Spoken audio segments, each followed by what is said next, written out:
Alright, YouTube. We're just gonna kind of get into this because it's gonna take a while because Archon quest. So yeah, if you guys missed last night's stream, go check that out and stuff. That's Act 3. We did Act 3 of the Fontaine Archon quest last night, and in this stream we're gonna be playing through Act 4. And then we gotta wait until the next update for the next Archon quest. Yay!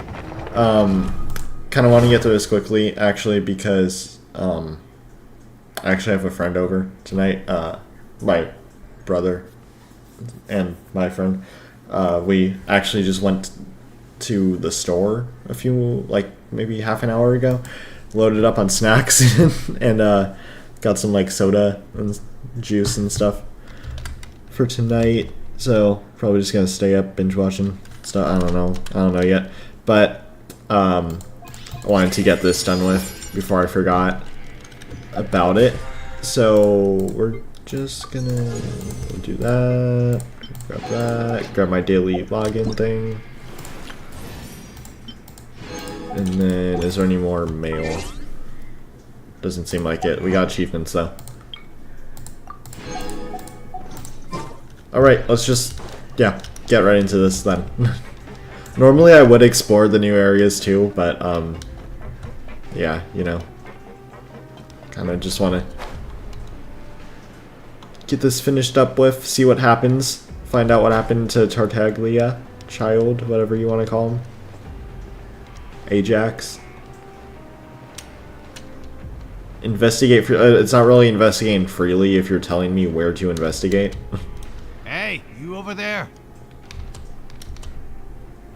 Who, me? Yeah, you. Say, do you like playing card games? You know, like Genius Invocation, TCG? Yes, I like TCG. You Even people down here play that game? are like mint in the wild, literally sprouting up everywhere. Hey, come on now. What's wrong with finding fellow Invocation Yeah, let's play. aficionados? I love TCG. Anyway, care to join me for a game? No thanks, we're busy with other things. Aww. Alright. No pressure. I wanted to play.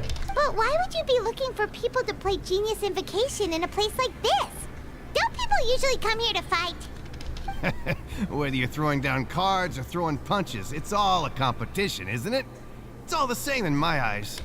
There are lots of card players here in the fortress. When I saw you, I immediately thought, hey, even outsiders from other nations play cards. So I came over to say hi. Would you mind chatting with us for a moment? Sure. Great! Since you've been here longer than us, you need to flex your seniority a little bit, right? Maybe you could start by telling us newcomers some stories about this place. I thought you would have already heard everything by now. Alright then, did you have anything specific in mind? Or do you want me to just pick a topic? Why don't you pick? We'll let you know if we've heard it already. Alright. Have you heard any strange rumors since you've arrived? Yes, we have. Then, did you know that there are some people who are always gossiping over in the corner? I did not know that. There are two guys who are always skulking around in the corners of corridors gossiping. The bigger guy is Quisto, and the skinny one is Lavaroon. People call them the Bombshell Bros. The Bombshell Bros. I never really found their gossip very mind-blowing. It's pretty much just the same stuff that I hear about when I'm at work every day. If you're interested, you can go talk with them. They tend to talk a lot of nonsense, but they aren't exactly bad. Good to know. Do you have anything else to tell us? Let me think. Sounds like you want to hear something a little more tantalizing. Oh, did you know that the Duke was also a convict in the fortress of Meripede before? Oh, he was? Huh? Wait, are you serious? That's right. Interesting. The Duke was an inmate just like you and me. Seems he was exiled here for committing some crime. Who knows how he ended up rising up to become the warden, though. To go from an ordinary inmate to becoming the manager of the whole place? I'm not gonna lie, I kinda respect that. By the way, do you happen to know anything about a forbidden zone? A forbidden zone? Sounds like something that someone just made up. I've never heard of that. Where did you hear about it? It's just a rumor we've been hearing, but no worries if you've never heard of it. Do you have anything else you can tell us? Anything else? Not that I can think of. but I'll be sure to tell you anything interesting I hear next time. You'll have to play a game of Genius Invocation with me first, though.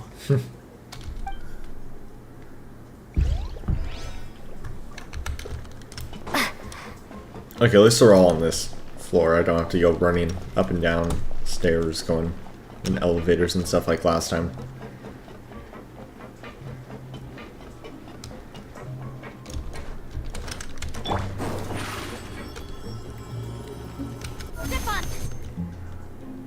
Are these the people talking in the corner? Look! There are some people talking over there! Let's listen in on the conversation. Paimon the eavesdropper.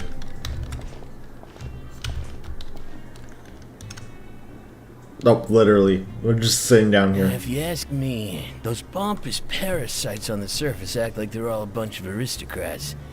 Do any of them give half a hoot about a bunch of dogs like us? Hey, speak for yourself, mate. I'm no dog. Oh, you think you're special or something? If you're here, then you're just a convict like the rest of us. I've heard that even if you're released after serving your sentence, going back to life on the surface ain't any better. Once a criminal, always a criminal. We're marked for life. I don't buy that. Hey, how cool would it be if the whole world was destroyed by a giant flood and everyone had to start over from nothing? What kind of filthy bilgewater you spewing? Isn't that the I have family prophecy up thing? there. You best shut your sewer hole with talk like that.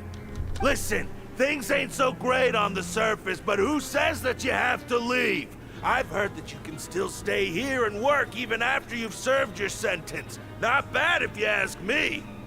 Who wants to live in the ruddy overworld anyway? And what makes you think they'd want to hire someone like you? That's one of the great mysteries of the universe, how someone as useless as you is so confident. Whoa. Sounds like they're really unhappy about the overworld. Yeah. Speaking of which, Paimon never heard anyone use the words overworld or underworld when we were living up there. Is it only something the inmates down here say? It's only normal for convicts to be unhappy. That's true.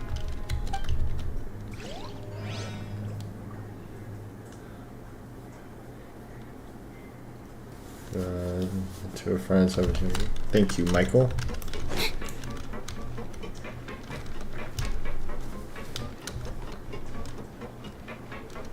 You were able to join my stream without me texting in the group chat saying I was streaming. There's a group of people over there. Let's go listen in. We're eavesdropping again. Okay. So I said, that's not a faucet. Hey, who are you two? Why'd you come over all of a sudden? Oh, sorry for eavesdropping. Sounds like you were talking about something private. What's the matter? They're just looking to join in on our fun, that's all. Hey, don't pretend like it's okay for them to just interrupt us like that. Yeah, fine. You're lucky we don't mind extroverts that much. Thanks, you guys are really nice. You hear that, Quisto? What nice! Your expressions tell me you're looking to hear some juicy info, am I right? Yes. But before that, it just so happens that I know you two. Huh? Really? Are we that famous? You're kidding. How often does anyone get a personal tour led by His Grace himself?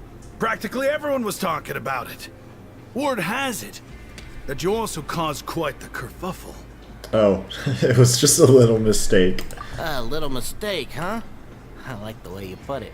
You see, people with a good attitude can join our group anytime. I mean, we ate a slice of Somebody I can cake. see you. That was supposed to go to the Archon. That was it. Your group? I'm Quisto, and this is Lavaroon. People usually call us the Bombshell Bros, but don't worry. We're not playing with bombs or anything. It's just that our information is always so explosive, and we blow minds on the regular. So, you two really like to gossip? Whew, you sure know how to embellish. No, you don't get it. Knowing intelligence will make things better for you here. For example, knowing who's working with whom, who has the latest rumors, who's not getting along. Wouldn't you like to know all that? Oh my Archon, I'd love to know. Please tell me. Whoa, all this info's worth something, you know? You should prove you're worthy of it. Can't I just give him some, what were they called? Credits? I don't mind him. Quisto's always I don't this know. way. Coupons. Just Coupons. play nice and say something to massage his ego. Can't I just give him some coupons? The welfare meals. Talk about the welfare meals. We ate the most incredible we ate the most incredible welfare meal recently. Right, right. That meal we had yesterday was super delicious. Paimon can still taste it whenever she closes her eyes. Is that so? To tell you the truth, I've been helping out with making those welfare meals. I've been working as a kitchen assistant for about a month and a half now. Oh, so you're the one who made those delicious steaks. Amazing. You could be a professional chef. You are correct. I am a true professional. In fact, I even went to culinary school. But Wow. enough about that. Since you like my cooking, I guess that means we share similar tastes. Listen carefully. This little bombshell will help you learn what's really going on here in the fortress. Oh, thank God. Huh? Did however you say his name just wink at me? It seems he's saying don't be upset, he's a good fellow. Listen, kids. The power structure within the fortress is quite complicated. The overworlders couldn't care less about us down here. We're basically dogs to them. You've already met the one person here you should never cross, the Duke, Risley. He knows more than you think. And if he doesn't care about something, then he often doesn't bother dealing with it. Those who have the Duke's attention get all kinds of special perks. Even better treatment in the infirmary. Let's go. I know who you mean. It's that Jurier character, right? I don't think there's anything useful about him at all. Why does he visit the infirmary practically every day? Is it normal for anyone to be going in and out of there so often? If you ask... But did you know accidentally skipped that it. Jurier was a talented researcher from the Fontaine Research Institute before he came here? Wow. There's no denying that. I don't care if he was a researcher that could turn dirt into Mora. Once you're in the fortress of Meripede, you're just another inmate like everybody else. Interesting. According to that guy, a person named Juryu frequents the infirmary. I should take note of Speaking that. of which, the last time I saw him, he was passing by the corridor with Lorvine. I also heard they started arguing in the library and got into a fight, right? Guess that's just how terrible of a guy he is. You mean he hit a woman? Wow. I never imagined Wow. he was that bad. But that Lorvine's also quite the odd one, you know? She's always gabbing away, got into a fight with a man, and she also got sent to the infirmary. Come to think of it, I always see her going to the sick bay every couple of days, too. Wait a second. You don't think? Do you think could it be that they're secretly meeting there to go on dates? Oh my God. Ah, but it's really hard to imagine. A guy and a girl going on date. I can't believe this. After all, I do remember seeing Lorvine beat Jurier to a pulp that one time. And we might be overthinking things. So Juryu had a confrontation with a girl named Lorvine, who also frequently visits the infirmary. I'll remember that too. Okay, we've talked to just about everyone, and it's about time for us to go meet Linny. According to the Oh, I forgot about Guardian that. List, we should go meet him in the production zone. I forgot Linny was here. Over here. Oh yeah, weren't we gonna get Fermine to dive into that area that got flooded? The area that Child went through? They said it got flooded, and then we mentioned knowing a professional diver, which is obviously Fermine.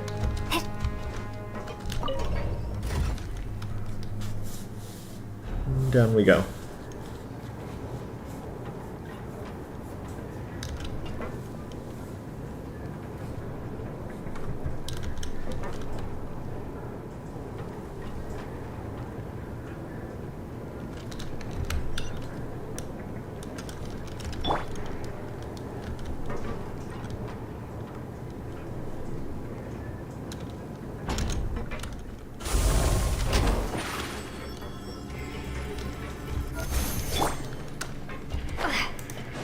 Go.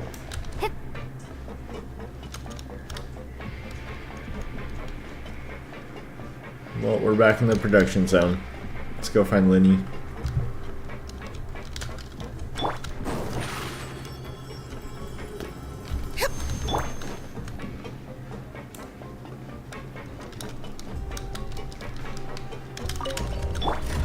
So back to Lynette.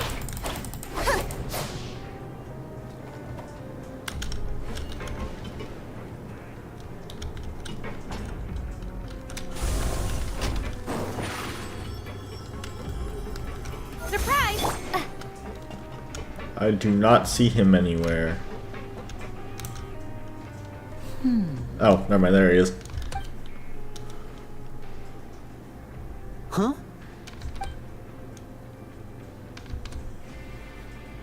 That look in your eyes. You found something? A little something, yeah. Hey, this is no time to be modest. Just tell him we found a boatload of information. Oh, as expected of the legendary duo, you have my full and undivided attention. Summarize your findings to Linny.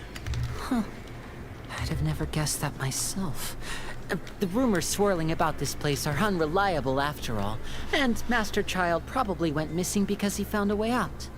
He is a harbinger after all. I suppose he's much more resourceful than I initially gave him credit for. Unfortunately, this isn't enough for our final report to Father.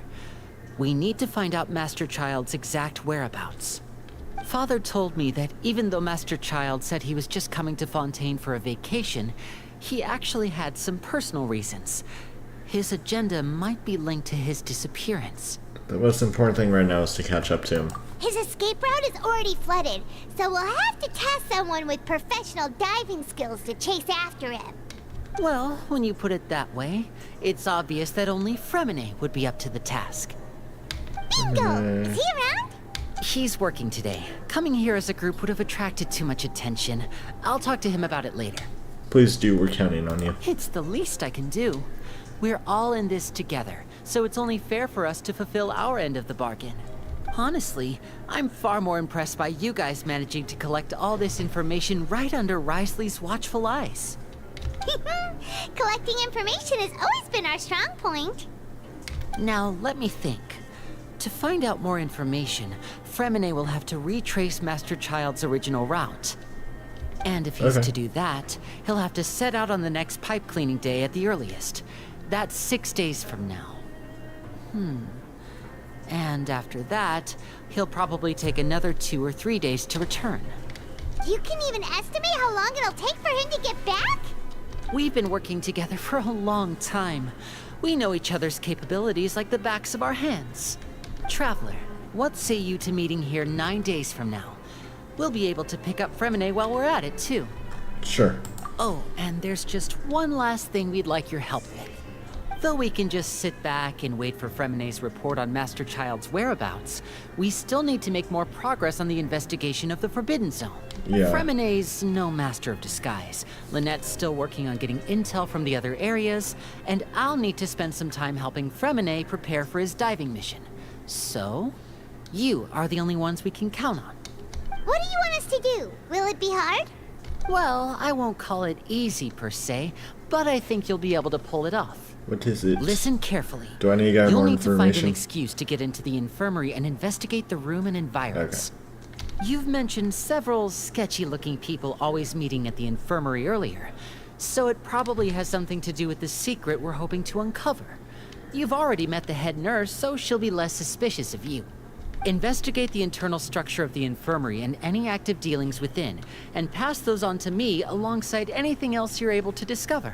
But also, there's no need to take risks. Don't forget, safety always comes first.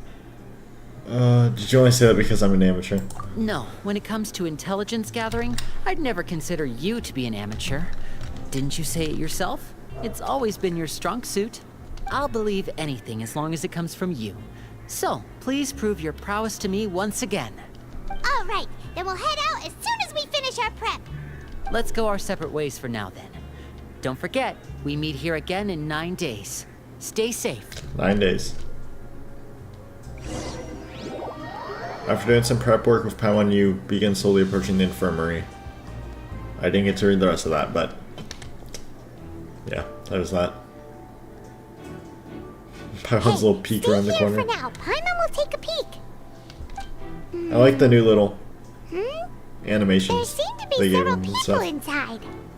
Let's try to eavesdrop on them first. You and Paimon hide in a corner and try your best to eavesdrop on the people inside the infirmary. Several people appear to be engaged in conversation, but you only manage to catch bits and pieces of it. It's not impossible.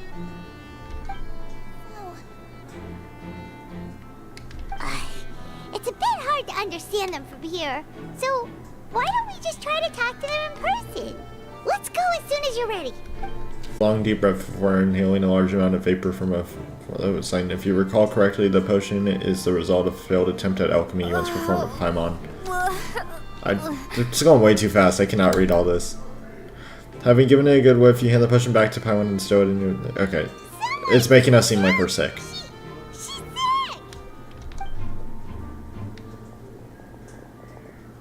Whoa, are you okay? Oh my! What's wrong, little one? There's no need to panic. Take a deep breath before you begin. The traveler started complaining of a stomachache, and then nausea, and then collapsed onto the ground. Paimon doesn't know what to do. Freezing limbs, twitching fingers, and pale complexion. Could it be poison? Let me take a look. Please lie down over here. My stomach really hurts. Don't worry, I'll get you to the bed safely. Here, hold on to my shoulder and walk slowly.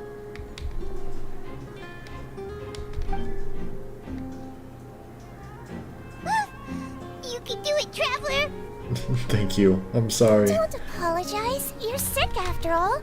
Now, please relax. I'm just going to do a preliminary checkup on you. Sidrina has taken out a few instruments and begun to do her checkup. I hope I'm not so healthy that she gets suspicious. I see now. My checkup has confirmed that she's not in any mortal danger. That's our worst fear out of the way. Eh? Oh, that's good. But I'll continue my diagnosis of the patient now. Please, relax and take a deep breath. Sidrina's using her hands to palpate different areas on my abdomen. Seems like she's using elemental energy too. Her expression's growing more and more relaxed. Don't sense serious damage to your organs either. Does it hurt when I press here? It's not too bad. And here? Oof, that hurt a little. Huh? But based on my initial checkup, there shouldn't be a problem here. Oh, how strange. Oh no, was my acting a bit over the top? What about here? Does this hurt? No, not really. You can barely feel it. Oh. I understand. So that's what it is. I think you just ate something that disagreed with you. That's all. Nothing too serious. Outside of a pretty bad stomachache when it decides to act up. So that's what it is. Thank goodness it's not anything more serious. And there have been other inmates complaining about the food recently. Is I'll it inform that our one head guy? chef, Mr. Wolsey, of this problem as soon as possible. Congratulations! The health risk is incredibly low, so you should recover within a couple days. Why don't you take a rest here while I go get some medicine for you? Miss Levine, I'll have to trouble you to help me look after this new patient while I'm gone. Very well. And she hopped away, just like that. Phew, this infiltration mission is going much more smoothly than I imagined. Next, there are only 2 people left in the room. Sidrina just called that woman Levine, so she has to be one of those frequent visitors to the infirmary I've heard of before. Would this mean the man next to her is Jurio, then? Hello. Or So however how you are say you his feeling name? now? Still not great. I can't keep staring at her. It'll draw unwanted attention. That guy also seems to have noticed. Now he's looking in my direction too. Her stomach ache's really bad. She was stumbling about the whole way here, so Paimon's really worried. If Miss Sijuin says it's not a serious Sijuin. problem, then there's no need to worry. She's the best medic we've got down here. But it also looks like she's the only medic you've got down here. Ah, well, that's true. What do you mean, that's true? That's really misrepresenting the situation. Of course I can't speak for the whole fortress, but it's not like everyone imprisoned here is useless, you know? Though they may have committed crimes and gotten locked up here as a result, they still know a thing or two about medicine, and they help Miss Sishuin take care of the sick and injured. Yeah, you're right. But did you have to lecture me about it in front of another patient? Aren't you a patient too? Where did all your energy come from? That's correct. Sorry, I got a bit ahead of myself. Are you two also sick? We've been sick a while. I come back every once in a while for checkups, and to pick up the medicines Miss Sijween prescribes for us. That's just the nature of chronic illnesses. As for her, you could say she fancies herself as Miss Sijween's capable helper because she learned a bit of medical knowledge ages ago. Please watch your mouth, Mr. Jurier. Don't forget that you are the primary reason I have frequent heart palpitations. Nope. Hey, don't start arguing now. Please, keep it civil at least. These two seem to have a pretty terrible relationship and only ran into each other because they came here to pick up their meds at the same time.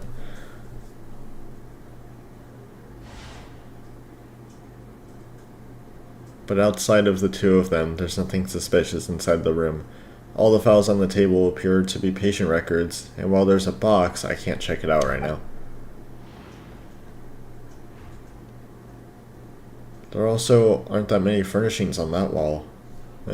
Wait, there seems to be a movable hatch on the ground over there. Hey! There's no need to fight! Everyone will be released someday, so there's no need to argue over silly things like this! But... Release. It's way too early for us to even think about that. And who the heck knows if we'd even be able to continue our previous lives? The presence of a movable hatch isn't strange by itself, but perhaps it's my adventurer's intuition speaking. But isn't it a bit strange that there's a movable hatch here of all places? Is it hiding something? Please allow me to end this boring and useless conversation. Oh, and Mr. Jurier, I don't want to see your face here again anytime soon. And same to you, Miss Lorvine. Anyway, that was more than enough rest for me, so I'm going to get out of this excessively noisy place. See you later, everyone. He just slowly walked off like that? That's just what he's like. I'm sorry you had to see all of that. I'm Lorvine, and that's... Well, his name is Jurier, but I hope you'll never have cause to remember his name. You really can't stand him, huh? I mean, can you blame me? But who would like someone who's as arrogant and obsessed with weird research topics as he is? But there's no need to keep dwelling on him. I'll accompany you two for a while. Miss Sishuin should be back soon, and I'm sure you'll feel better as soon as you've had some of her medicine. Thank you for looking after me. No, it's nothing. I'm back! Did you rest like you promised? See. Thank you for getting our medicine, Miss Sishuin. Did you all cooperate with your bed rest? I trust that nobody got up to walk around. Good. Here, this should be 2 days' worth of medicine for you. Take 1 pill now, and then continue your bed rest. You take the stomachache pill that Citron gave you. Miss Lorvine, I left in a bit of a hurry just now.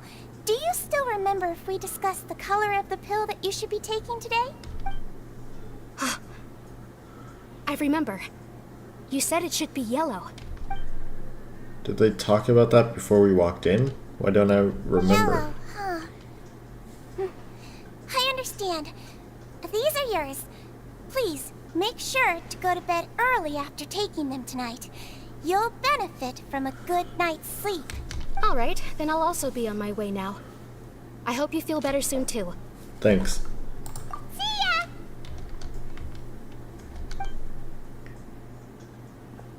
I'm going to fill out your medical record now. You're widely known as the Traveler, right? I just want to double-check a few details, if that's all right with you. Sure. Those two made quite the commotion just now, so why don't we let the Traveler rest? Paimon can answer the questions instead. So her primary symptoms are abdominal pain, with secondary symptoms of nausea. Is there anything else? That's it. Alright then. Is there anything we should know besides to take the meds? No, her base constitution is quite good, so I'm sure she'll recover quite quickly after taking the medicine.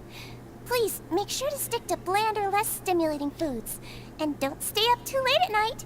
Got it. Paimon will hold the traveler to that for sure. Siegewine's still looking at me. I should just try to take a nap like she said. Oh, you're going to take a nap already? Okay then, you get some rest. Move yourself to a regular patient's bed and relax completely. The weariness from working until gathering, blah blah. You can, however, still catch some hints of Paimon's conversation with Siegewine. We've been to lots of places together. She may look a bit under the weather now, but she's actually super strong. So you're the best of companions. Well, don't worry, she'll recover soon. Companion, that word brings forth a wave of comfort. You let yourself relax and fall into a beautiful sleep. How do you feel? You slept for a really long time, but we never left. I feel a lot better, thank you both. Well, now you can go back without a worry in the world. Remember to take your meds regularly, and remember bland foods. Thank you, Miss Siegewine. Return to the dormitories. Where's that hatch at, though?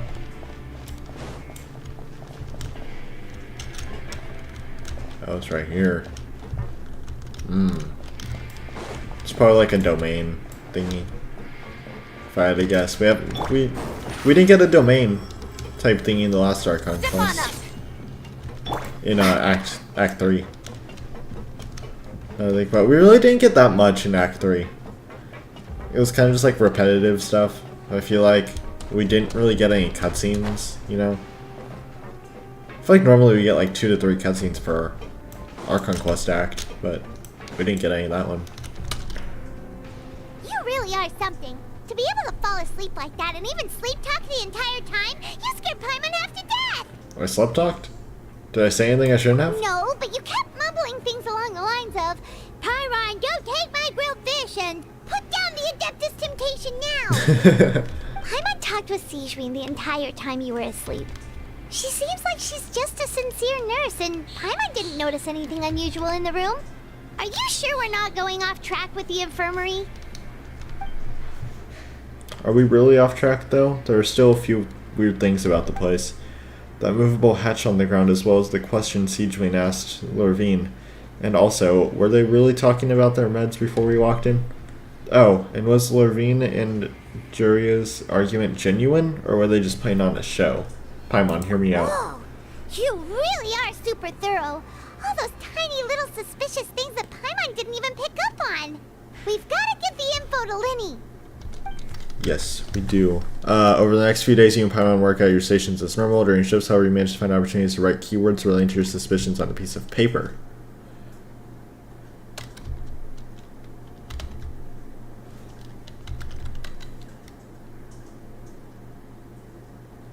Are we going to give the paper to Linny?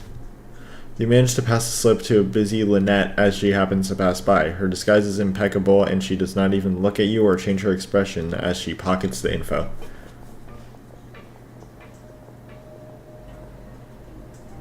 And finally, the promised 9th day arrives. Let's get this information. Today's the day! Let's go meet up with Linny! Do this. Oh, there he is. Same spot as last time.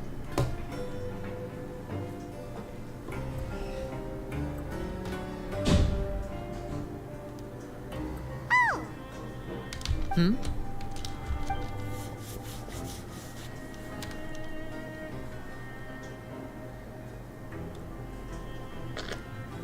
Did you two run into any trouble over the past few days? No, we just worked our shifts according to the schedule. Nothing weird happened. That's good. That means you didn't raise any suspicions when you infiltrated the infirmary. We've taken a look at the slip you sent. Fremine successfully left the grounds via the pipes 2 days ago, and as of last night, Lynette has also infiltrated the infirmary after faking an illness. Wait, why is she getting involved as well? You already went above and beyond when you scoped out the infirmary. to put it more bluntly, even if we were to view that as something you did in exchange for Fremenay's help, you've already done more than enough. Infiltrating a guarded stronghold is a different kind of job from a one-off investigation. We want to avoid using the same faces over and over and reduce the amount of suspicion that will fall on any given person. That's smart. Lynette also felt like you have already taken the first step for us, so she should be the one to finish the job. So that's what Lynette thinks. Oh, Paimon hopes everything's going well for her. Yeah, I'm not opposed to helping you. Perhaps that's true. You are both very good people, and we've come to appreciate that more than anyone else. Unfortunately, there's still one thing that could get between us, lest you've forgotten. The matter of our respective loyalties. Oh, yeah. You've mentioned before that you've had some run-ins with the Fatui. I can understand that feeling, so I assume you're just helping us out of the kindness of your hearts? Well, everyone could use some more friends. We'll be counting on you to help us in the future, too. Since I see you as friends, then it's even more important for us to protect you from any peril. Fremenay and Lynette feel the same way. I get it now. Glad to hear it. Then, let's go check on Lynette before Fremenay returns. If everything went well, then she should be wrapping up her investigation right about now. Is now really a good time to go over? According to my observations, Sigewinne always spends around half an hour away from the infirmary right before lunch. Lynette knows this as well, so this should be a good time to meet up with her. That'll be a good time to check out the hatch. Oh yeah, we heard about that Also, too. I'm her brother, remember? It's only natural for an older brother to care about his younger sister's well-being. Okay, then let's head over right away.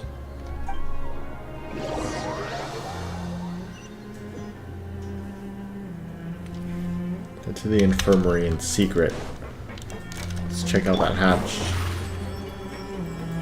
You better check it out. Lynette should be here right now. Huh. Strange. Lynette? Oh, is she gone? As expected, Sigewinne isn't here, but why isn't Lynette here? Could she have found a lead and left to follow it? No, Lynette rarely deviates from the plan. We agreed that if she were to make changes on the fly, she'd find a way to let me know. Unless... Let's see if there are any clues around here. We can look while we wait for her. Who knows? Maybe she'll be back soon. Okay. Search for clues. There are some books here and a few files. They all look like medical records. Advanced nursing, how to raise the spirit of your patients, a quick guide to the psychology of emotions, and the meaning of laughter. These sure are some interesting books. Who knew Sigewinne would be interested in these kinds of things? She even has books on understanding people's motivations and feelings. Is it because she's a Melusine? Or does That's she what I was have a thinking. need to understand her patient's emotional state? I was thinking since she's a Melusine. Seems quite normal to me. These are skills that would come in handy for a nurse from time to time.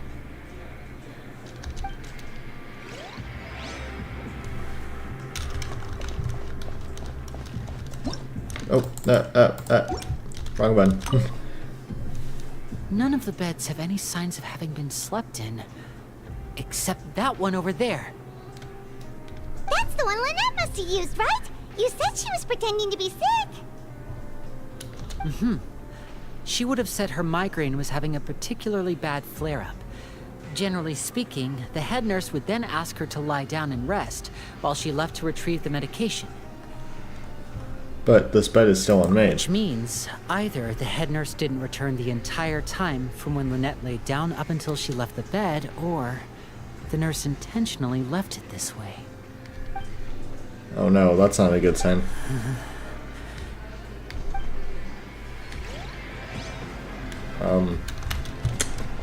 The hatch. I hit the wrong button again. Ah, this is it! We saw it before! Wait, this thing? It doesn't look like it's been disguised that well. Then he leans down to get a close look at the movable hatch and starts The tapping. space behind it is empty. From its size, I don't think it's an entrance that is meant to be taken apart. There's probably a mechanism around here somewhere. Could Lynette have tried to get inside? But if that's the case, she would have contacted me for sure.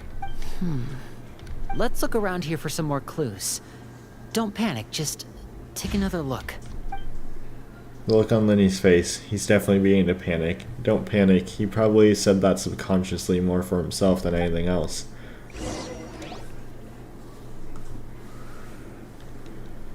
Hey, you guys, there's a slip of paper over here. A slip of paper? It's right over here, and there's a bunch written on it too.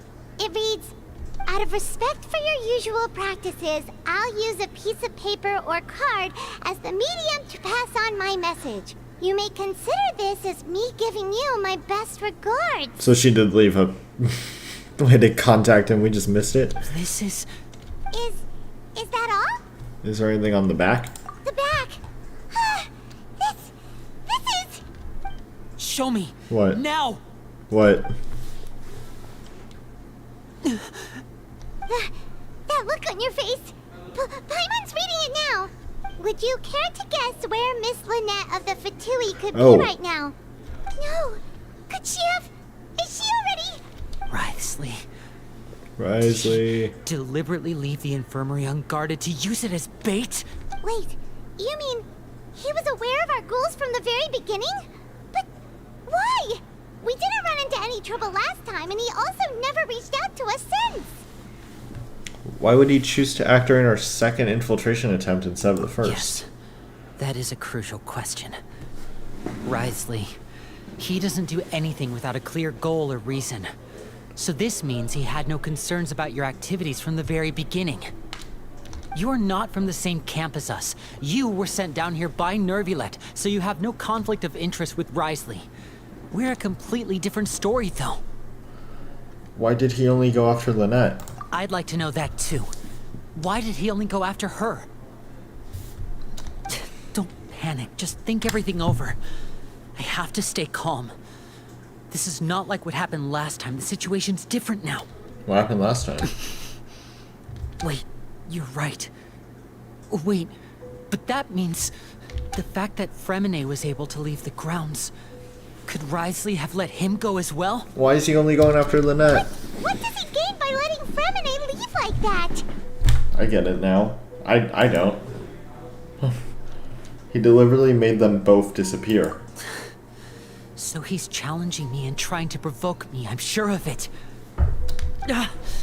We never should have sent out Fremine. We had to go through all that trouble to find an opening to sneak him around the guards and into the pipe, and we even thought luck was on our side. If Wriothesley let him leave on purpose, then he's probably in a terrible spot now as well. Lenny's getting more and more panicked. We have to calm him down. Lenny, calm down. Saying calm down always calms people down, guys. Trust me. Don't be like this, Lenny. Fremine wouldn't have left if we hadn't told you about Child. That was our fault. No. I'm the leader of this operation, and I'm the one responsible for this team. I was the one who failed to protect them. I'll go talk to Wriothesley. Hey, don't be reckless! Traveler, please talk some sense into him. I simply cannot allow Lynette to be abducted again. I have to go. I'll find a way to get them back.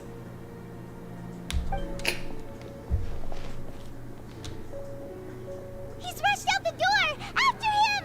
After him.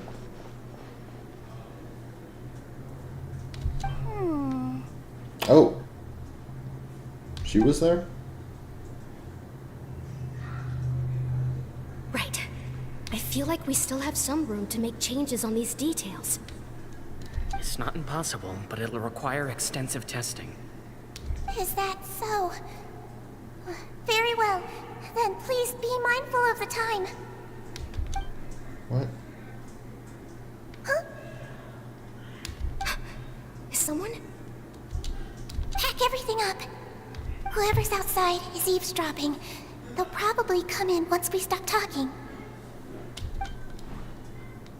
Someone! Please help! She's sick! Whoa, are you okay? These two. As expected, they've already found this place. Oh, they are quite sharp.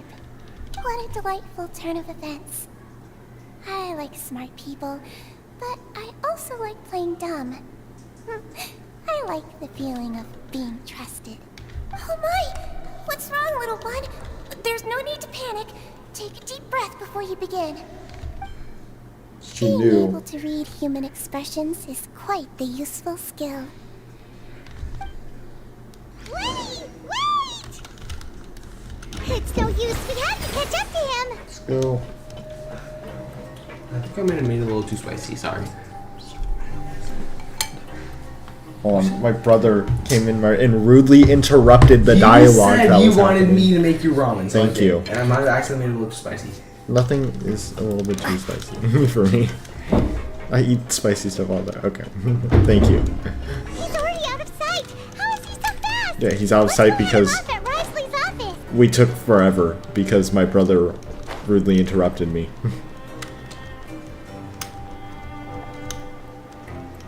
He came in here and he said that. He said something out and I was like, I'm streaming! Stop! Stop it!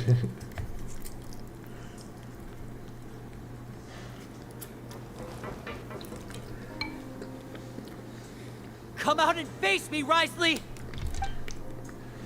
Bro, he didn't even cook the ramen all the way. Administrative office space. Why don't you at least try to follow even a couple rules from the fortress's indoor management regulations? What did you do to my sister? I ran into the young miss at the infirmary. I'd heard that she was suffering from quite the migraine, so I decided to invite her over for a cup of tea. I do have some teas in my collection that can work wonders against such an illness. Stop joking around! Where did you take my siblings? I have also heard that your performances are quite the spectacle. Miss Lynette would sometimes enter a box filled with water, only to emerge the next second from another place altogether. We saw that. Maybe she'll appear behind you right now if you were to turn your head. I swear to God, she's there. Is he trying to trick me into turning my head? No. He's probably not looking to attack me right now. All of the hostages are in his hands, and he's even in the mood for small talk. That means Lynette is probably still alive. You knew we were investigating the infirmary from the start, so you deliberately aroused the traveler's suspicions and baited us into continuing our investigation, just so that you'd be able to kidnap Lynette. As for Fremine, no, you probably didn't even interfere with Child's escape. You let him go, so you could purge the Fatui members that we had planted into your ranks. There was no need to do so. The Fortress of Meripede is a pretty pleasant place. Most people enjoy their lives here. The only ones who act differently are those with personal agendas. It was quite easy to identify your colleagues. You removed our original members and spread the news of Child's escape so Father would assign our team to come down and investigate. Fremine has also fallen into your hands, right? If you're oh so omnipotent and so in control, why would you need hostages? One correction.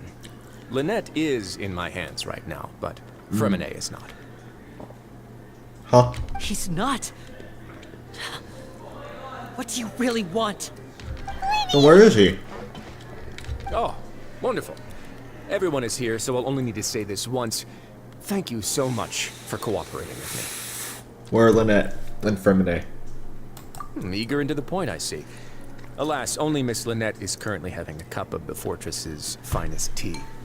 Although, as per your original plan, Mr. Fremine should also have returned to the fortress by now. But he has neither shown up within my gates, nor has he been taken into any kind of custody. So, where do you think he may be right now? Wherever Child is, maybe. Wait, you can't mean you locked him outside in the sea? Oh, wait.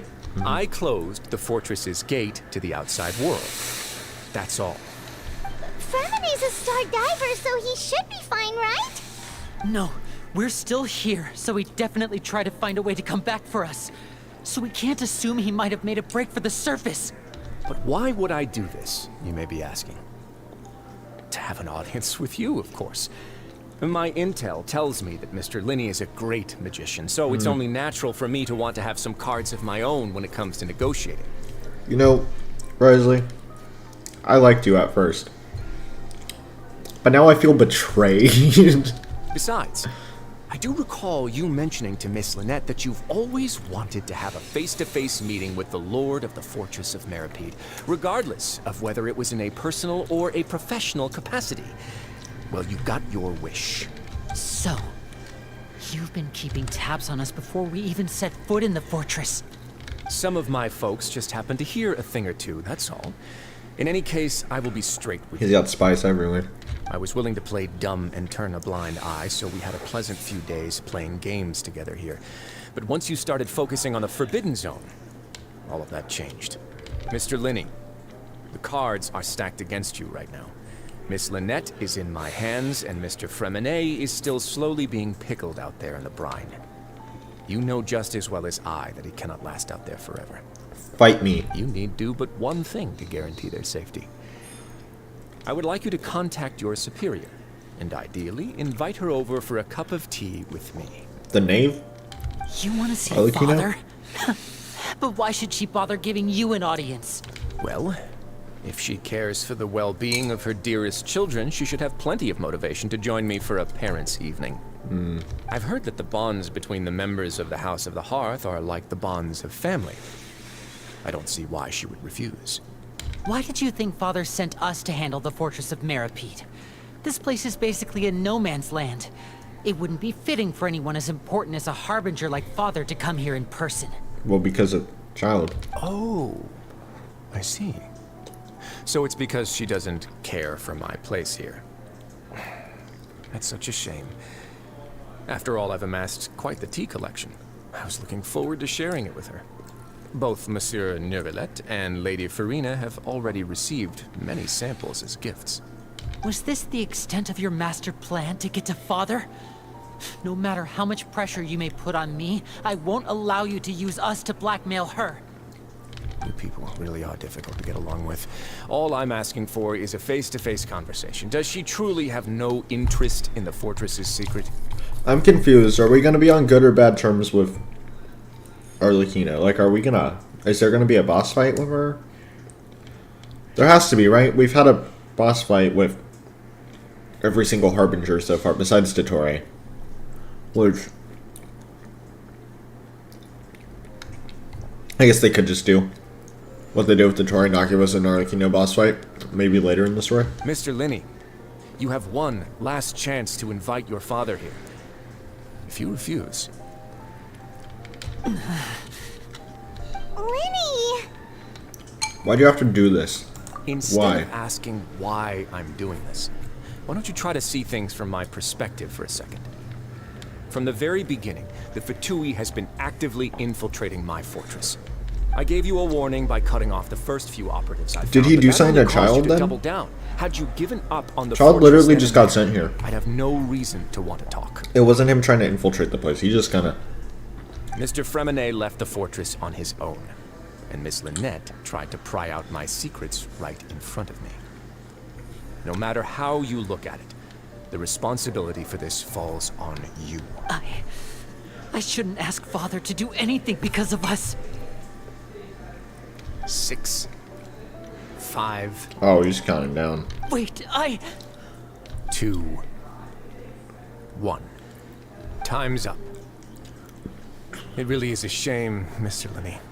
Risley! Negotiations have broken down. Please leave, ladies and gentlemen. It's time for my afternoon tea. Please wait. Can we really not talk about this some more? Yeah, listen to the Traveler. If you can't talk to Lenny, can you at least talk to us? You do realize that I'm only letting you go because of Neuvillette, yes? You're here helping him out, and I've already done my best to stay out of your way. But that doesn't mean you can just do whatever you want. The fortress may be small and remote, but it still has its own set of laws. I want to save Fremenet and Lynette too. Then how about this? Those who are capable deserve respect. You've spent quite some time investigating my home turf by now, so why don't you tell me a thing or two about what you found, I'll ask you 3 questions. Answer all of them correctly, and I'll agree to your request. Okay. Question 1. Regarding the hidden rules of the production zone, what is the truth behind the one about not being allowed to work for 3 days in a row? Yeah, he's asking about the hidden rules. If I recall correctly, if you keep working without any rest during lunch hour on the third day, you'll find a portion of strange meat in the welfare meal. It's a good thing though we've already run a thorough investigation on this. Let's see if I can remember all the clues. I should be able to find an answer if I can piece everything together. Oh, it's this. Remember, I contain some strange meat. Yeah. I've been told that the infirmary is always empty for the half hour just before lunch. But what could Sijuin be doing during that time? It's definitely not. The Fonta promoter has been struggling because he doesn't recognize the real value of coupons. Meanwhile, the Duke believes that only idiots who don't understand the value of coupons would spend them on Fonta. We often see Miss Sijuin observing the prisoners at work near the production zone. Seems like she can perceive the general state of a person's health just by looking at them. Fonta's internal reports suggest that they're starting a new trial of an unnamed and unpackaged product. No, that has to be the red thing. But the product has to undergo a trial because even Fonta's own employees have a lot of reservations about it. The research note said that the Melusine race perceives the world very differently from humans. Because of that, the Melusines have also developed a sense of aesthetics that appear rather strange and alien to humans. It could be that. According to Collins, the Pancration tournament only took place because the Fonta company sponsored it. The company must want a return on their investment as well. I must like this one. The research note said that the Melusine race... Oh, I have to select more than one? The research note said that the This. I've been told that the She's a Melusine. Why does it appear that way? The Fonta promoter has been struggling because he doesn't recognize The value of coupons. We often see Miss Sijuin observing the prisoners at work near the... Looks like that one. Oh, that one was right. We often see Miss Sijuin... That one was wrong, I According think. to Collins, the Pancration tournament only took place because the Fonta... So they sponsored it.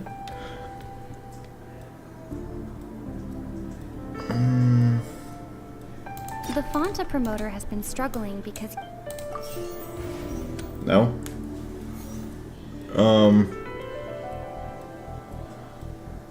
We often see Miss Sijuin... Fonta's internal this. reports... Fonta's internal reports...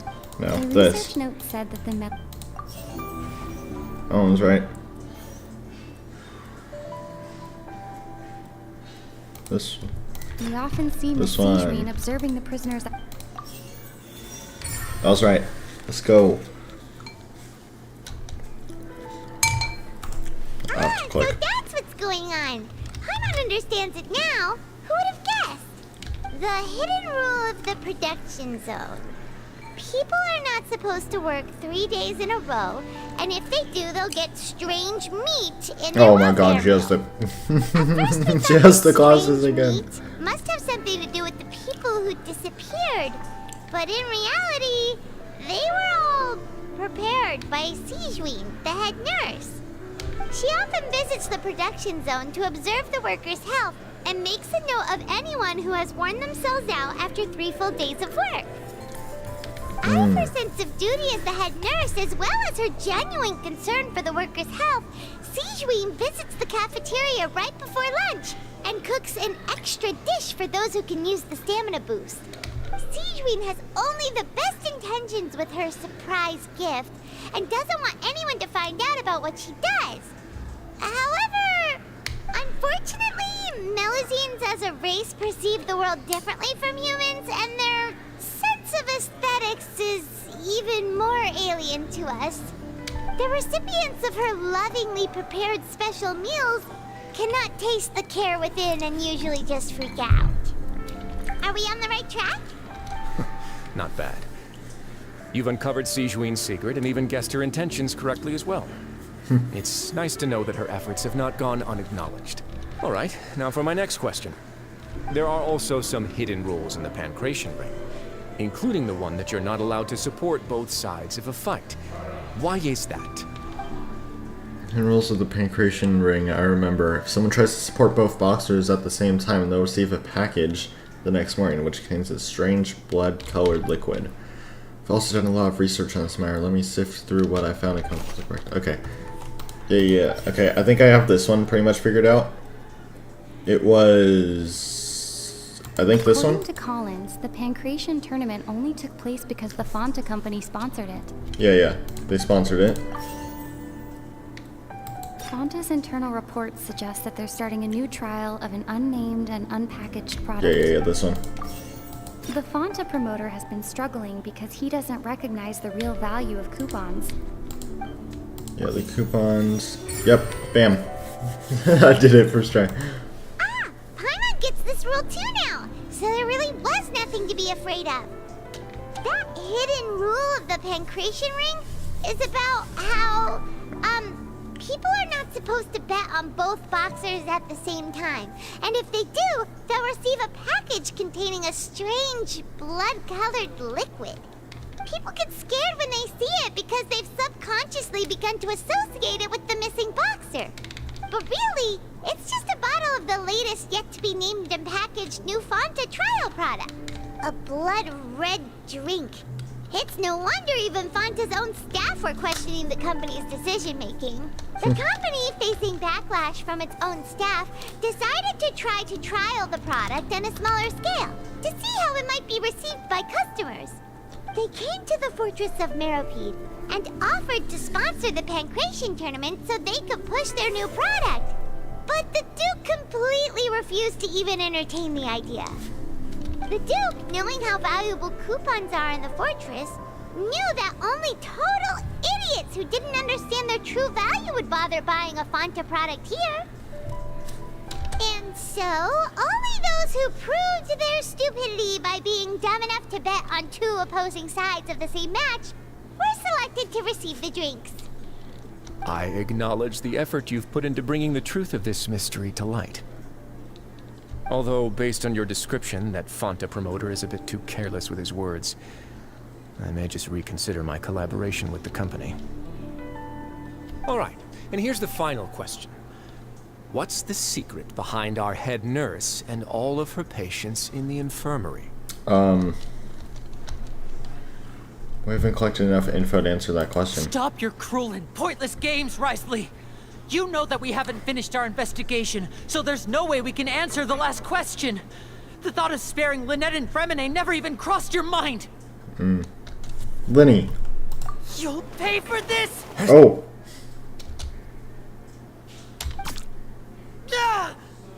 Up. Lenny, are you alright? Oh, close one. I owe you, Sigewinne. That was a fantastic shot. It was nothing, Your Grace. What happened? Sigewinne? Though this gun may look like a toy, it's actually fully functional, as I just demonstrated. Sigewinne... You... Are you his accomplice in all this? Not at all. I am merely a resident of the fortress, and thus protecting it is my duty. When Monsieur Nervilette asked me to come here, he told me that my job would be to take care of the well-being of everyone here. I am merely discharging my duties. But if you mean what you just said, then isn't Linny someone you should be looking after as well? Isn't he a resident here just like the rest of us? Yeah. If you're close with Nervilette, why not learn a thing or two about virtue from him? I really am just doing what Monsieur Nervilette told me to do. Everything I did, I've done to protect them. Had I not, they would be in far more dire straits right now. His Grace knows it too, right? Your Grace? Mind proving my innocence to them? My dear Sigewinne, whatever shall I do with you? Would it have killed you to just wait another minute or two? Well, it's nearly time after all.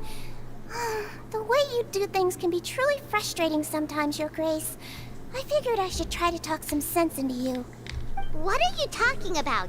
What time? Take me if you want, but let them go. How touching. Can you just give me one more minute? Don't be like that, Your Grace. All right, everyone, calm down. 2 more visitors will be arriving any time now. 2? I'll go get a cup of tea. Miss Siegewien, I leave Miss Lynette in Who? your care. Who are they? You... What are you doing? I believe I hear footsteps. Who is it? The door suddenly slams open. A familiar figure bursts into there. Who? Some space, please. Chlorine. Ah, Miss Clorand. Chlorand. Oh, me casually butchering the Fontaine characters' names.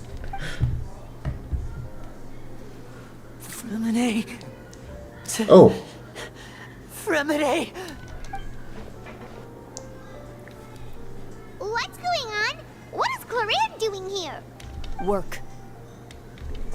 Okay. I'm sorry about shooting you, Mr. Linney. The tranquilizing effect will begin to wear off soon. Please take it easy in the meantime, though. What happened to Fremine? Wasn't he diving just outside of the fortress? Why is he looking like this? These symptoms. It can't be. Huh? A flushed face, an accelerated pulse. Oh. He must have consumed primordial seawater. What did you say? Please, make some space. I'll need to give Mr. Fremine a more thorough checkup. Your Grace, I'll leave the rest to you. I'll talk to Clorand while you get Fremine to where he needs to be. Everything else can wait.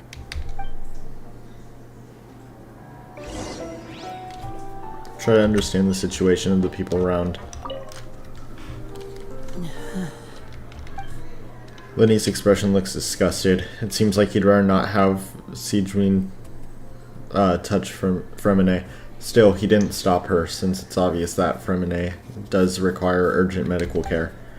Siegewien's examining Fremine carefully. She doesn't look too upset, which is a good sign. I hope Fremine will be okay. How is he? These symptoms are probably caused by an acute ingestion of a large amount of primordial seawater. Still, his condition is not critical. Of course, it would be best if he stayed for further observation. Let's leave him here for now, and move him to the infirmary once he's recovered a bit more. Sorry. I am aware that the infirmary may not be your favorite place in the world at the moment. We do only have a single clinic in the fortress, however.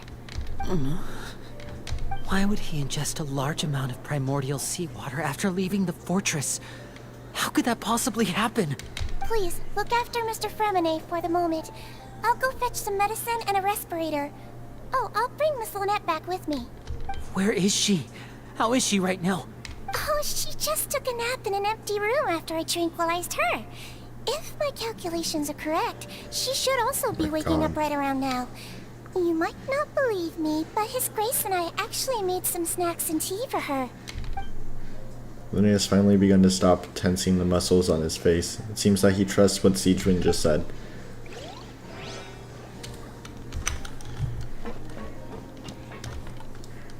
What's that look on your face? I thought I made good time on the way back. Oh, I'm just admiring your punctuality. Had you arrived just a few minutes later, Siegewien may have been forced to shoot Mr. Linney again. How's the situation out there? The water has changed. It's pretty much as expected. The concentration of primordial seawater has increased significantly. Oh, wait. I was only out there a short time, so it wasn't too bad. But if one were to stay for any significant amount of time, well, you can see how that boy's doing. Where was he when you found him? The abandoned zone at the end of the pipes. A good distance into the water. Closer than I thought. He must have recognized it early on and tried desperately to swim back. Locking the door was necessary. I don't think we could have saved two. Well, I did try to convince him that I had my reasons. Never seems to work, though. It would probably work on Neuvillette. He has a knack for picking out who had good intentions, even when the outcomes were all terrible. It's a bad sign if you're having to plead your case to Neuvillette. Want some tea? Not particularly. If you want to drink some that badly, just say so. Fine, I'd like to get some tea. Want me to get you a cup too, since I've already made it? Might as well then, I suppose. Actually, do you have a towel? I would like to dry my hair.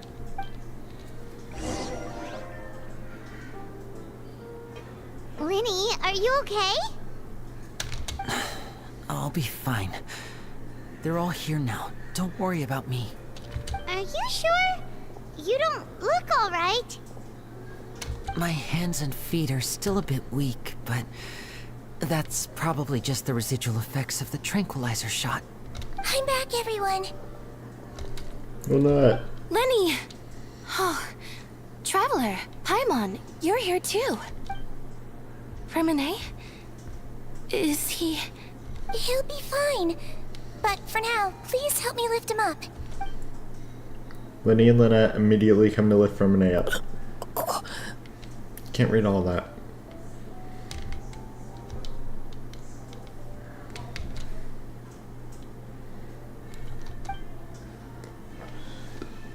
His breathing's beginning to slow down. Give me a hand and help me get him to the infirmary. Yeah, I'll take him from this side. Lynette, together? On it. Traveler, you seem pretty worried about him. Want to come with us? Very well. The Duke and Clarande are gone. Yeah. They probably went to get some tea. The They Duke did. will explain the truth in just a bit. Miss Clarande will need a break, since she only just returned from rescuing Fremine out of the sea. Clarande saved Fremine from the sea. Just what happened there? Go back to the infirmary.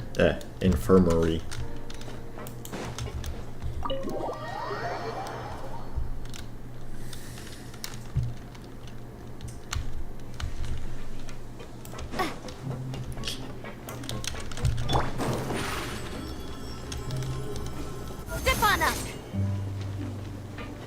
Go.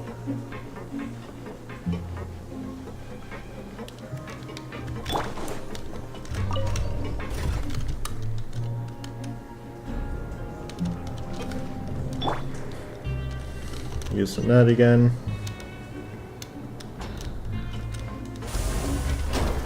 I forgot there was a teleport right there. Over here!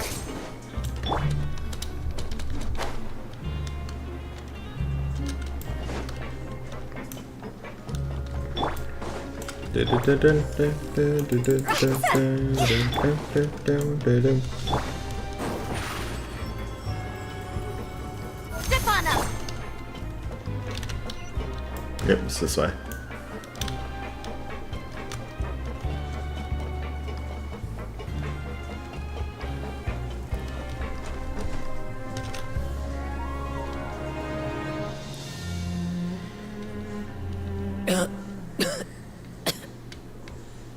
He's awake.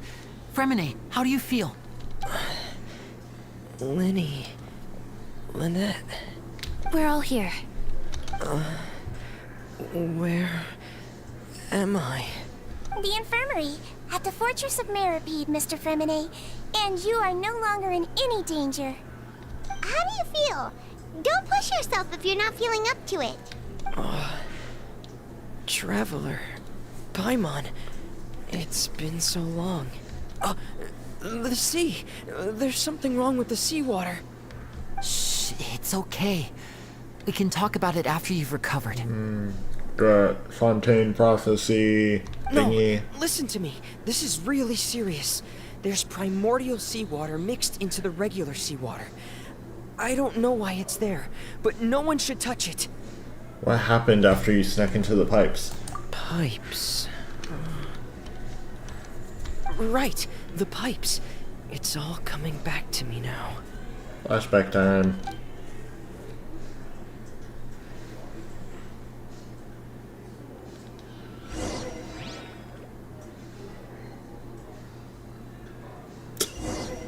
Come on, show us.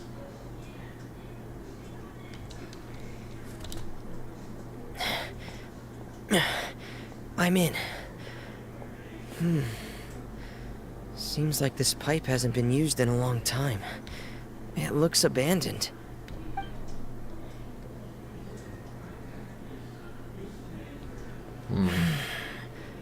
Where could Master Child be?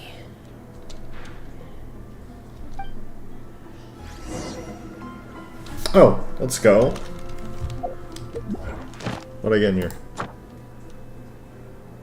Oh. This stuff. that just like... It just instantly completed all my commissions? That's cool. I guess I can set this back to random. Let's see this build really quick. Level 90 Fremine? Level 90 Royal Greatsword? Okay, okay. Noblest. Oh, of course. C3. Talents are good. Raise artifact stats. Crit rate, crit damage. She's got elemental recharge. I don't really know how he works that well.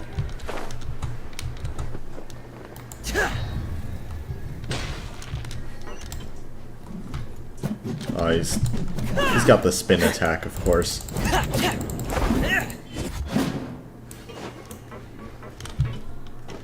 Huh. This mechanism looks like it's been tampered with. Could he have done it? Start. Okay, never mind. I remember his trial. His trial now. Is there any chest anywhere?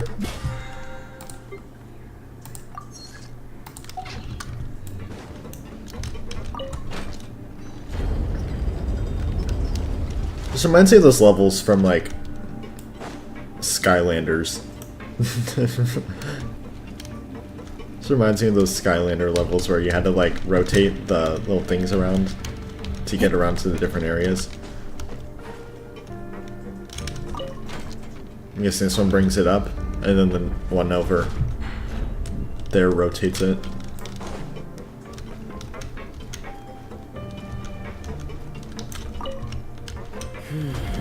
It's getting stuck on something. Seems like I'll have to avoid those obstacles while I turn it. Oh, I see what I have to do.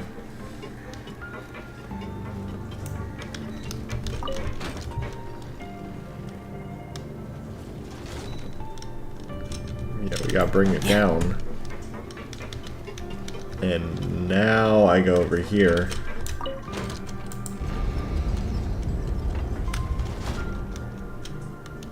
And then I head back over here and I bring it up.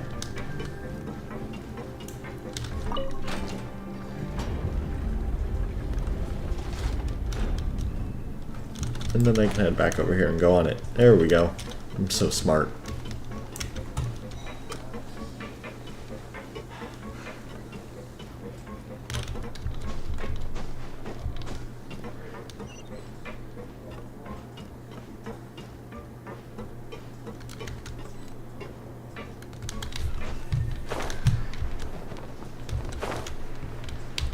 Keeping an eye out for any chests.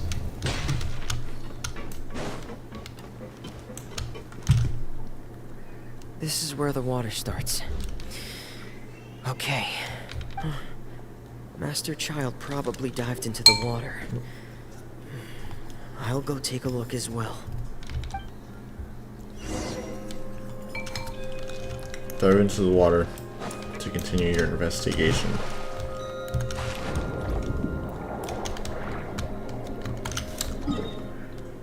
Where am I?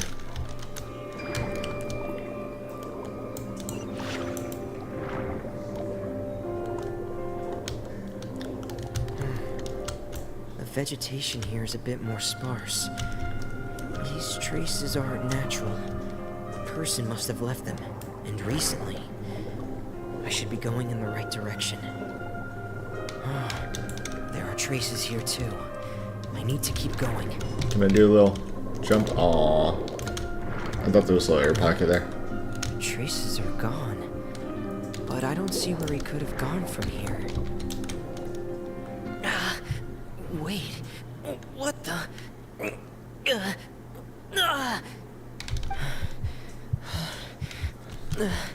My heart is racing, and it's getting harder and harder to breathe. What's going on? No good. I have to get back. They still don't know anything about what's going on. If I turn back right now, I should still be able to make it. Nope. Oh, I'm taking damage.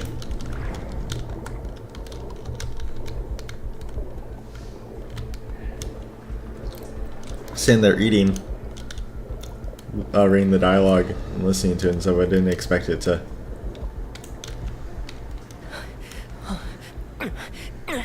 I can't die here.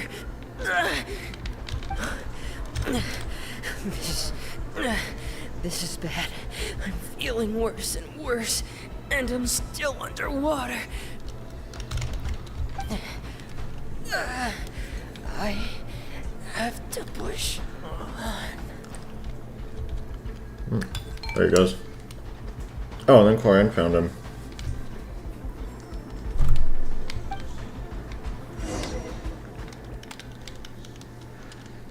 How'd she know he was there? Actually, never mind. Right. So, in other Nicely words, probably the told her. trail you were following vanished, and you had no idea where Master Child could have gone. But there was also no obvious place for him to have disappeared to. That's right. I tried my best to swim back, but I had already put some distance between myself and the fortress, and I just couldn't find the strength to keep going. I probably passed out some time after that, and you know the rest. Miss Clarande brought you back, but we also don't know why she just suddenly appeared at the fortress, or why she went out to save you. Miss Clarande, you say? I must go thank her in person. You're still too weak for Monet. You can go after you've had some more rest. Miss Lynette is right. I believe Miss Clarande will stay here as a guest for another few days, so there's no need to hurry. A guest? Then I can assume Risley was the one who invited her to come down here? You should ask His Grace about that. He'll be able to explain better than me. Got it. I'll go talk to him. Yeah, it's about time he actually told us what's going on. Wanna come with us, Liddy? No, please go on without me. I don't want to leave just yet. Lenny. The logical part of my brain is aware that we're safe right now, but I still can't bring myself to leave. Both of you are just in danger. Understood. Then let's just sit together for a while. In that case, I'll leave the infirmary to you. The Traveler and I are going to head out for now. As long as you stay in here, I don't think you'll be disturbed. Thank you. Alright, let's go.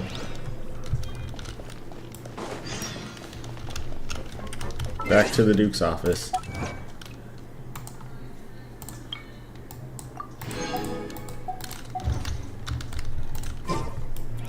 Okay, based on how long I saw other people's things for the Archon, like streams for the Archon quest were and stuff, and how long this stream's been going on for, I'd say we have another like hour 10 minutes left, maybe?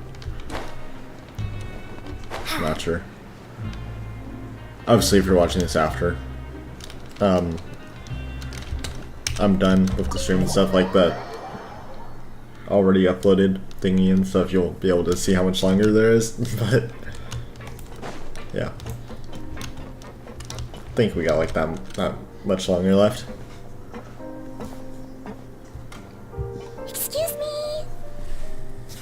I take it Mr. Fremenet's condition has stabilized? Of course. I wouldn't have left the infirmary otherwise. I've been expecting those two, but might I inquire as to the purpose of your visit, Miss Siegewien? I wanted to check up on Miss Clarande. How are you feeling? Mostly fine, I think. If you don't mind, I'd like to perform another quick physical exam. It'll just take a few minutes. All right. Thank you for looking out for me. I'll take my leave for now, then. Well, want to explain yourself, Risley? Of course, but I'm not partial to the word choice of explain. How about enlighten? Please enlighten us as much as you'd like. Where should I begin? How about you start by asking me any questions you have? You can start with whichever one you'd like to get answered the most. Then Paimon will begin. Did you know about Lenny's goals from the very beginning? No. I just knew they were Fatui operatives sent to the fortress by the Knave. As for their specific goals, I only figured those out as you made progress on your investigation. You managed to monitor and stay ahead of them even though you didn't know what they were trying to do? They came here with ulterior motives. I'm quite adept at discerning what that kind of behavior signals. Why didn't you stop them? Initially, I thought their goal was just to investigate Child's disappearance.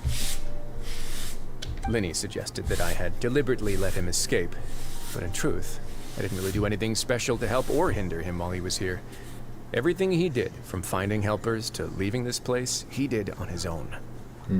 Of course, it's inevitable that the knave would make a big deal out of her fellow Harbinger's unexplained disappearance. I'm also quite curious about where that Harbinger went, so I figured I might as well let the Fatui do their own investigative work. All I care about is the answer. So you were hoping Linny's group would just do your work for you? You make it sound like that's a bad thing. Unfortunately, things didn't go as planned. I assume that Fremine has told you already, the ratio of primordial seawater around the fortress of Meripede is on the rise. The Forbidden Zone has always been Linny's target, and you got roped into that investigation after running into him. I began to intervene out of concern for your safety, and also to prevent the fortress from becoming entangled in more irksome matters. Are the rumors true? That you're also a former criminal? Yeah, I want to know about that. Why would you put it like that? Isn't staying here all day and serving as the manager of the fortress a kind of sentence unto itself? Another form of prison? I just happen to have some support from the rest of the inmates. That's all. Oh, right. Paimon wanted to ask, who invited Clorant down here? Me, of course.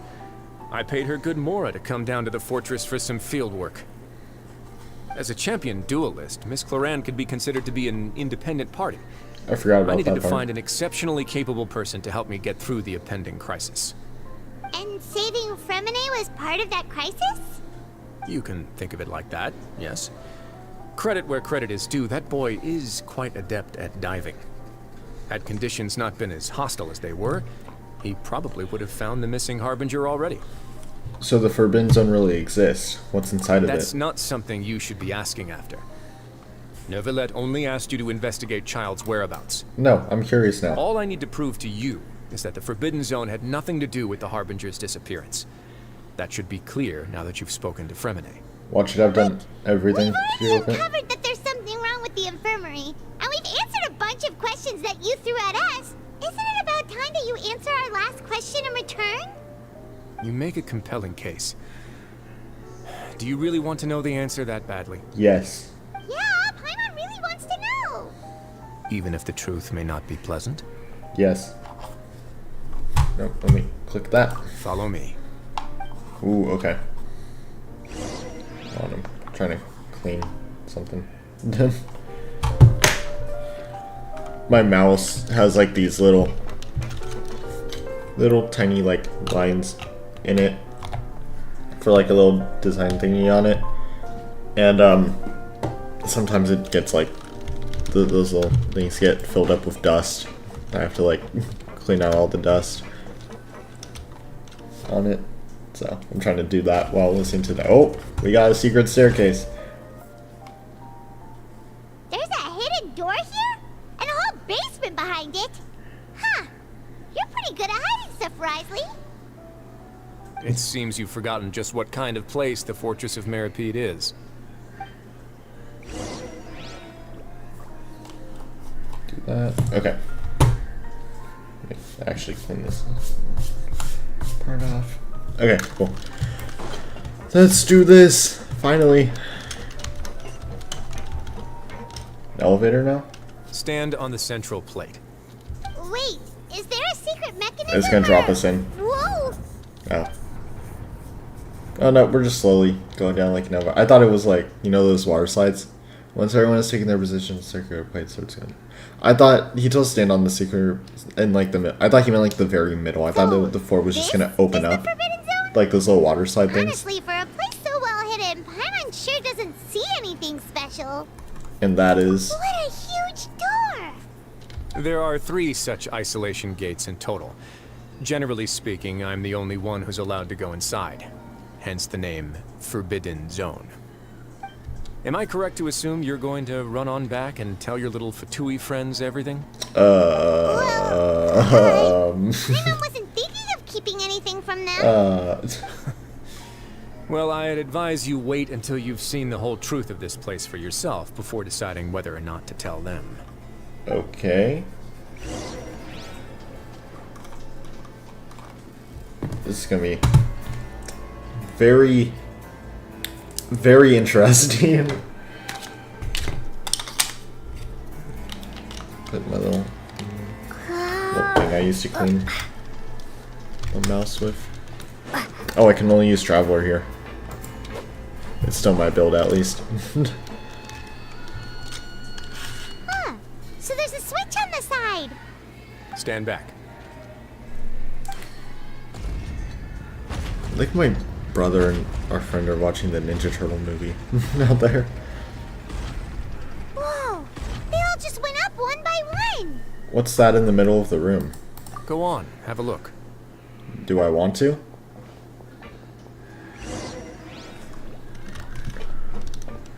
Okay. Okay, Risley. It's red. This room is really empty with nothing in here, which is quite strange on its own. There's also a device smack dab in the middle of the room, which looks like some kind of massive sluice. I've been interested in what lies beyond that gate ever since I assumed leadership of the Fortress of Meripede. Does he not know? Of course, it would be unwise to recklessly open it, but it'd also be risky and negligent to simply ignore any potential danger that could be behind it. The readings on that dashboard have not budged since the day when I first laid eyes on this place. But over the past year, the needle has crept upwards from its original position, likely because some parameter it's been tracking has changed, if only infinitesimally. Is it tracking the amount of primordial seawater? Normally I would have ignored it. In I the happened to have ocean? some free time when I noticed it, so I investigated. Any guesses what the reading could be tracking? The water pressure? Very reasonable guesses. It's the I've considered both of those as well. Primordial seawater. Unfortunately, our dashboard is tracking something less ordinary. The temperature should vary with weather and climate changes, so for something that rarely shifts, the water pressure is more likely. We ran a few tests to increase the pressure from the outside, but the readings didn't change at all. Later on, a few more possibilities occurred to me, such as a potential connection with the primordial sea. I began to make a few preparations based on that hypothesis. Over the past few days, the needle has moved again. With that, and the symptoms that Fremine displayed after leaving the fortress, I can now confidently conclude that the readings represent the concentration of primordial seawater in the seawater nearby. I called it. The concentration of primordial seawater? But we're already under the sea! Under and the that sea. is precisely the problem. Under the sea. We're at the bottom of the sea, and now we're surrounded by toxic seawater. Somehow, primordial seawater got mixed in, and the concentration is steadily rising. Primordial seawater is continually leaking into the sea? That's very likely. But forget about the two of us. Not even Neuvillette knows where the primordial sea could be, much less where we could find and plug a leak. Oh.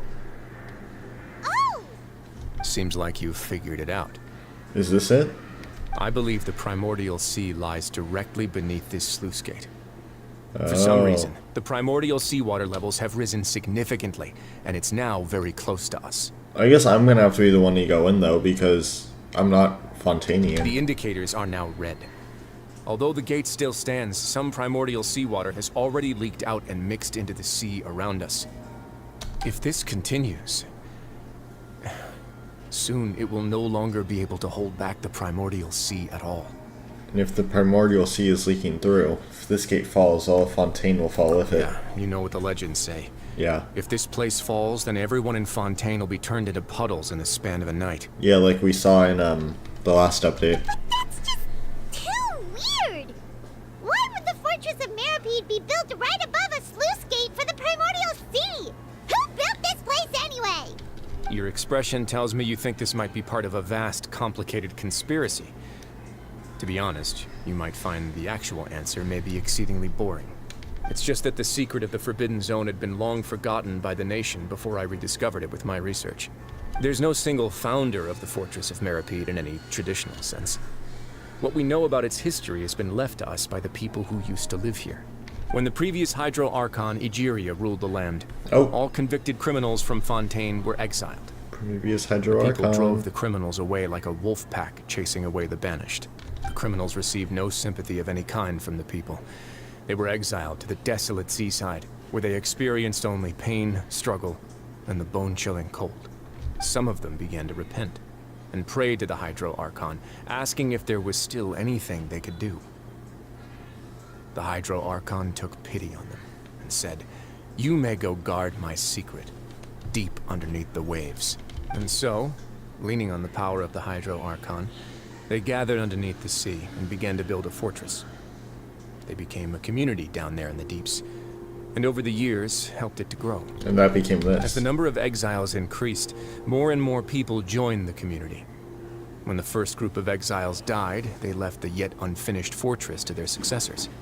The Hydro Archon continued to lend her support, allowing the fortress and what it stood for to continue growing ever larger.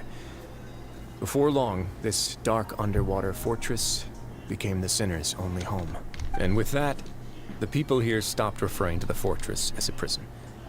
They saw themselves as repenting sinners who would regain their freedom once they had sufficiently redeemed themselves. But as time went on, people also realized that the fortress was a lonely place. Once they had gotten used to life here, they could no longer feel comfortable living in the overworld. Once they had finished serving their sentences, some people left and some others chose to stay. They'd find some idle position and let their withered souls fade away with the ancient secrets of the past. After many, many centuries, few people still remember the reason for the fortress's founding. Now they just see it as an integral pillar of Fontainian society, as the place where criminals deserve to be sent. Now and again, researchers manage to break one law or another and live out their days in the fortress. I learned all this from an elderly historian. Everyone else just thought he'd made it all up. But now you know every part of that history is true. Indeed. It's just as the prophecy says. If this gate fails, then everyone will be dissolved into the sea. Do you believe in prophecies? To be frank, not really. But sadly, that hasn't stopped this prophecy from proving all too accurate. Yeah. Prophecies are troublesome things. I mean, we got proof Just that hearing one will create the first wave of panic. Seeing signs of it will bring about the second, and actually witnessing it in real time, the third. Yeah. So, as the Duke of Meripede, just what do you plan to do about it? Let's go somewhere else. I want to show you something. Okay.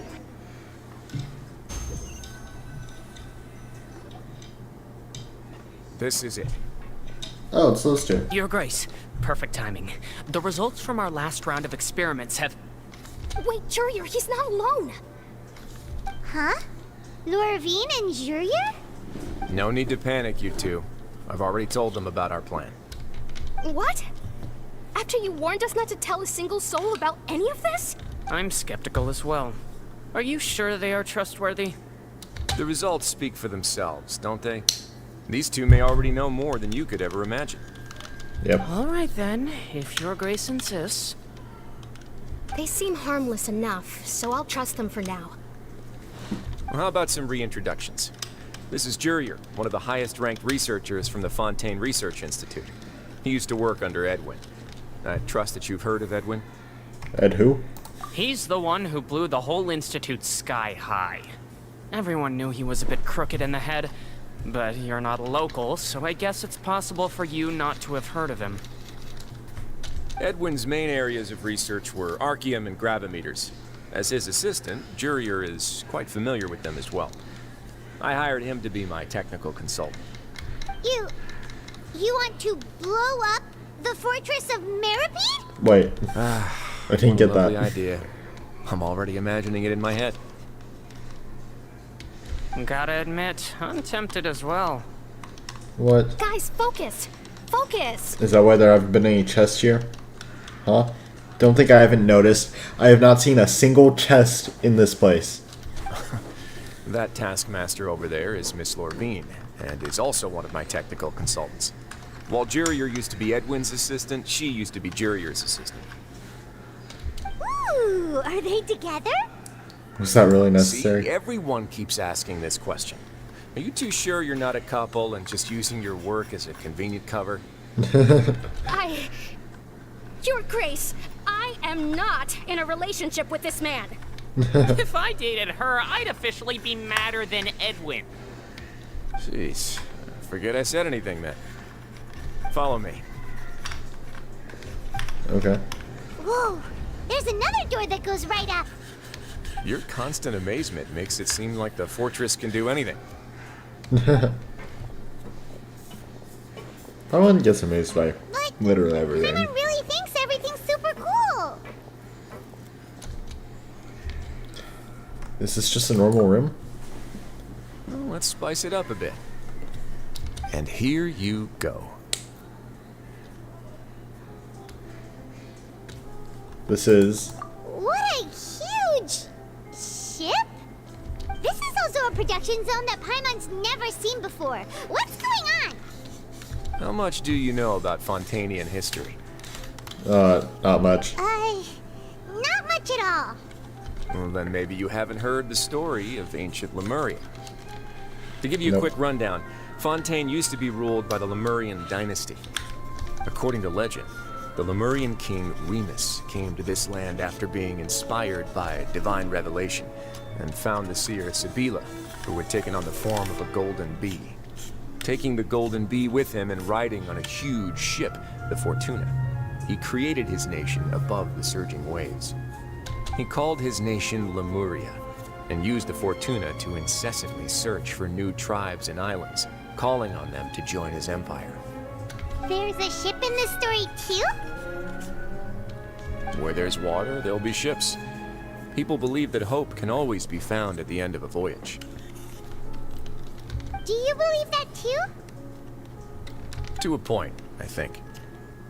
As you've already seen, I have a whole factory's worth of labor, materials, and technology at my disposal. Certainly can't hurt to give it a try. So the moment I began to speculate that the primordial sea might lie underneath the gate, I also began this project. Were you inspired by the legendary Fortuna? Maybe. Fontainians need something to hold on to cope with the impending disaster. This is a plan for the ages. Can't you share your plan with everyone? Were the workers to find out the truth behind this ship, riots would destroy the fortress faster than any catastrophe. As the fortress's administrator, I'd never make such a reckless call. Alright, that's enough talking for now. I'll need another 3 cups of tea to soothe my throat. Do you have any other questions? Seems like you're good. Come on, I'll take you back. Okay.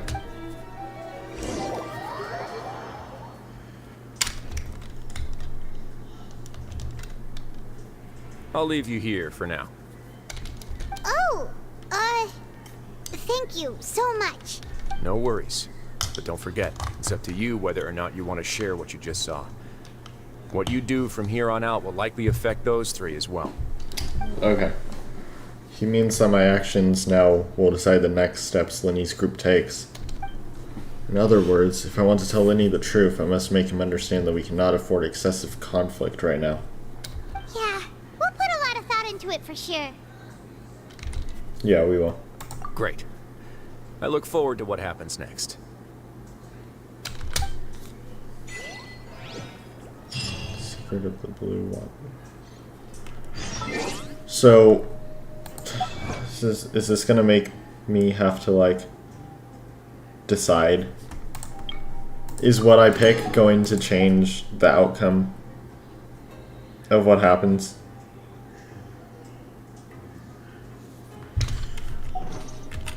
Oh god. Oh god, I really hope it doesn't do that. Let me see this. Oh no, now we should have like an hour left in there. I'm checking. I have like a video up on a whole playthrough of this Archon quest, and I just kind of like skipped ahead to where we are at. And there's like an hour left of the video. Welcome back. Do you want a cup of tea? How can you be so much like Risley, always drinking tea? Huh. Actually, now that you mention it, I just remembered something now. While I was sedated, I could still barely hear two people talking next to me.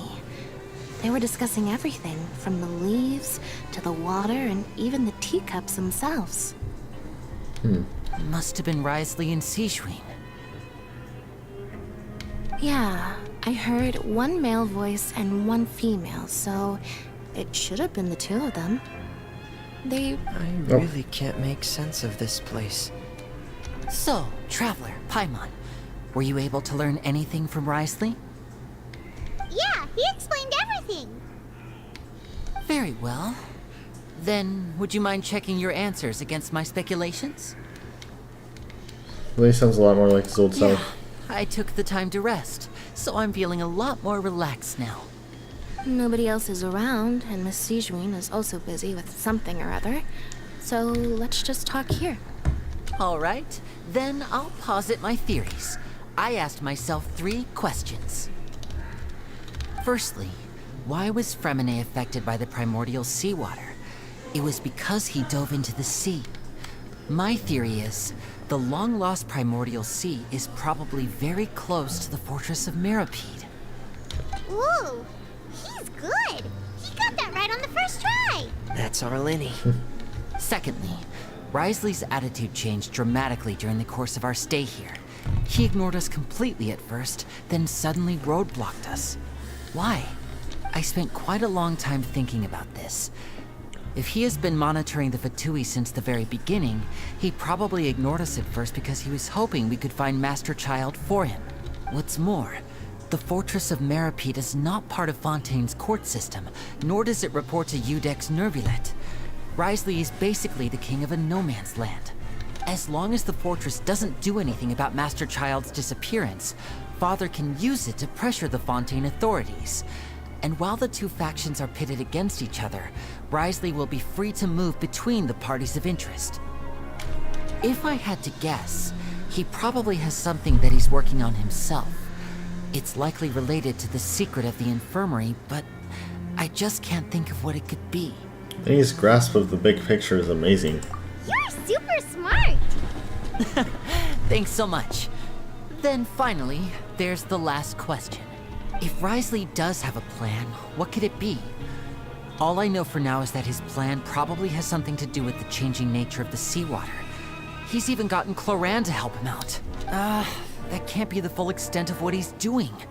There's probably a secret passageway behind the block in the infirmary, and there's something big in the fortress that most people here never get to see. He has a bargaining chip, and it could be important enough for Father to deal with him directly. I don't have enough information, so I have no idea what his chip might be. But let me guess. You have the last piece of the puzzle. After some deliberation, you share the information you just learned with Lenny and company. While sharing what you saw, you empathize that now is not the time for disputes. I can't believe it. The sea will engulf everyone. Just like the prophecy said. Could Risley have wanted to meet Father to figure out a way to deal with this crisis? If you remember, I once mentioned that Father sees the House of the Hearth as her base of operations, and she truly wants to resolve the crisis. But how could Risley have known that? Or perhaps he didn't know, and just wanted to bring Father over to his side? Which could be why he said he just wanted to negotiate. Yeah, that makes sense to me. I understand your concerns as well, Traveler. I'll figure out a way to pass this on to our father. No matter what, we're on your side. The two of you have already aided us far too much. We probably wouldn't be standing here right now if not for you. If you ever need anything else going forward, please come to the House of the Hearth at any time. Though you may not share the sentiment, after all that we've gone through together, the three of us basically see you as family now. You have my gratitude. Thank you for protecting Lenny when it really mattered. And thank you for sharing the secrets of the fortress with us. We didn't think you were going to do it.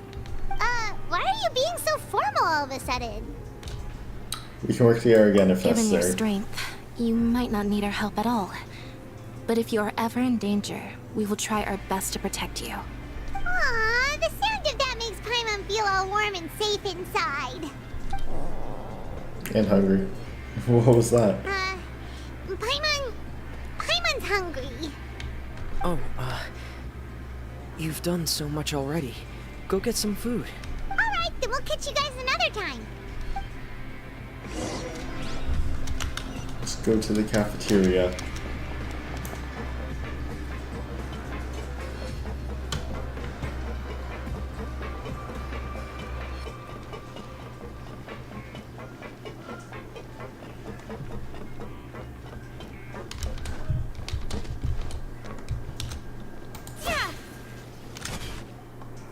It's time for dinner. Welfare meals now being served at the coupon cafeteria. Come on, let's go pick up ours as well.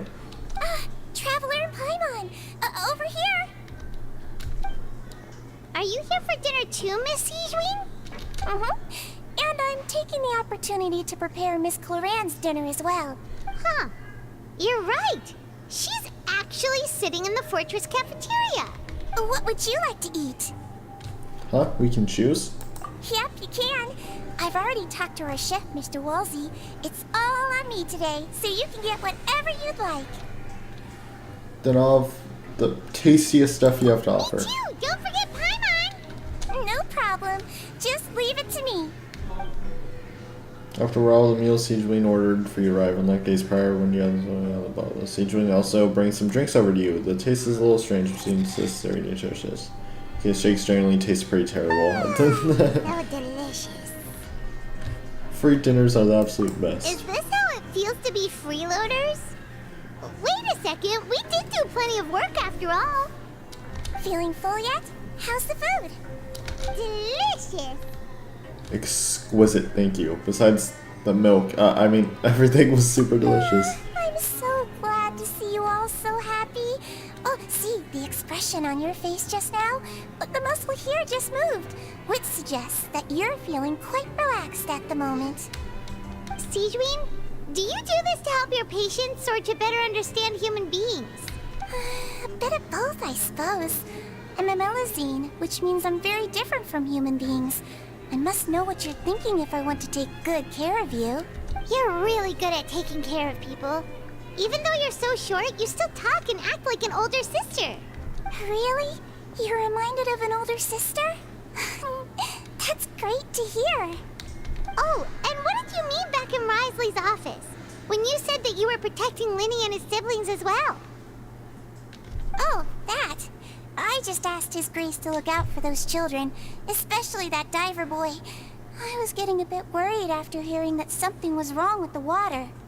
Thankfully, Clorand is very strong and managed to save him in the nick of time. His Grace also sealed the pipes after Clorand left, to make sure that Linne wouldn't impulsively chase after his brother. Although the path was blocked, we still stationed some guards there to stop anyone from approaching. They were instructed to only open the door once Miss Clorand had returned. Oh, and I was keeping an eye on Mr. Linne as well. We had to press him, but we couldn't allow him to be in any real danger. You were all super considerate and really thought everything through. It's just what we do down here at the fortress. At least this has been His Grace's style for as long as he's been the leader. Oh, I really wish Monsieur Nervula would come down here more often too. I feel like he'd like it here, with all the darkness and chaos. But that doesn't make sense at all. It's hard to imagine Nervula outside of his office. Get a good night's rest, you two. You've both worked very hard. Back to the dormitories? Yep. We're gonna teleport.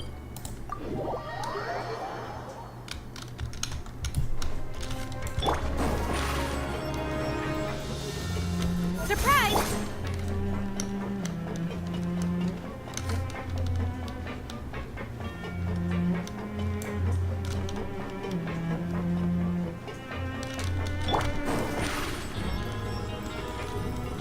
Step on up!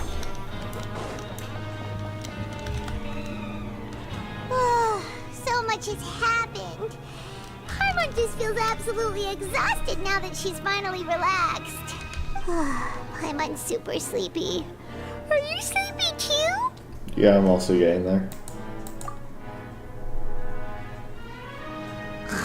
Oh, she's already out. Wow, she really immediately fell asleep. Delicious. seconds for free. Good night. Out of my way! Get out of my way! Oh. What happened? Why is everyone running? What's happening? No idea, but something must have happened. Stop asking! Huh? Uh-huh. Who's yelling? Paimon still wants to sleep. What's that sound? Paimon, wake up. We need to go out and see what's going on.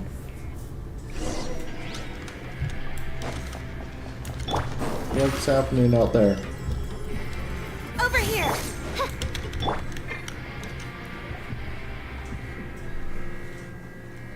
What happened? Why is everyone running around?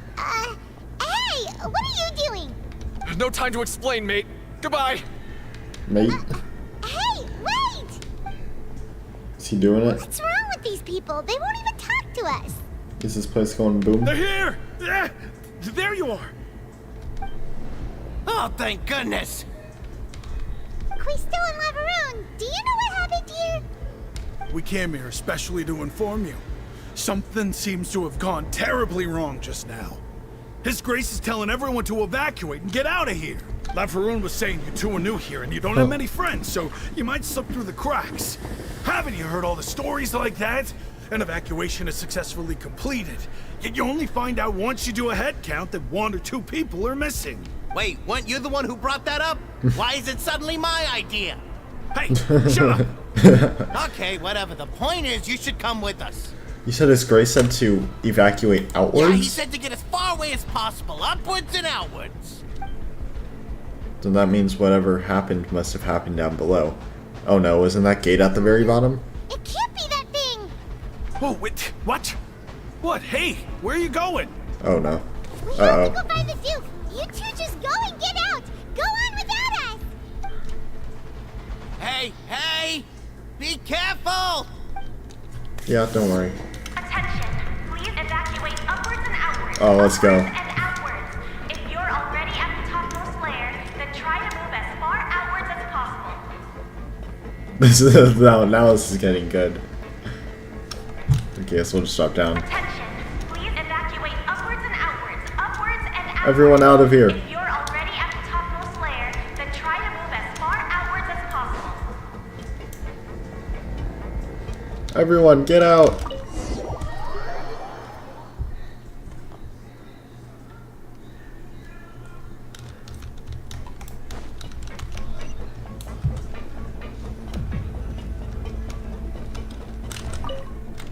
Come on, come on, come on. Oh, finally, a cutscene. Why is Clarent here? They're here. Just like I said. What happened?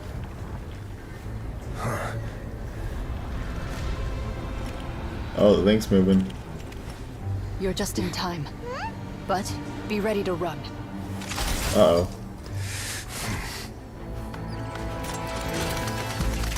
Wait, what? Oh, it's the seawater. See,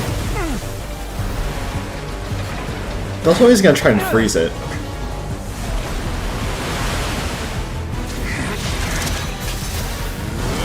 That is what he's... Bro thinks he's Todoroki. Bro thinks he's Todoroki. Uh-oh. Uh-oh. Run! Go, go, go! Wesley! 3, 2, 1.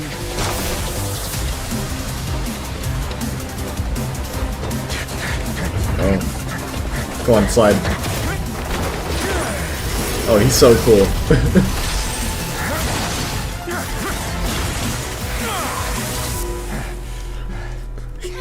He's so cool. This won't hold it for long. Find Neuvillette. Tell him the defenses are about to collapse. Oh my god. What will happen to you?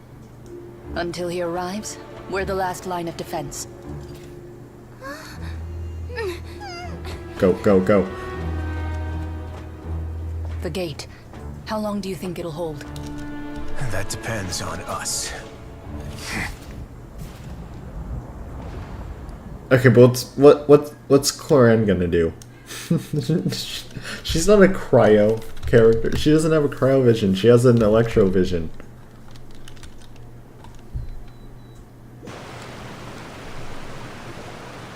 Neuvillette, why are you here? Oh, we're back Traveler, up. I need you to head to the Opera House immediately.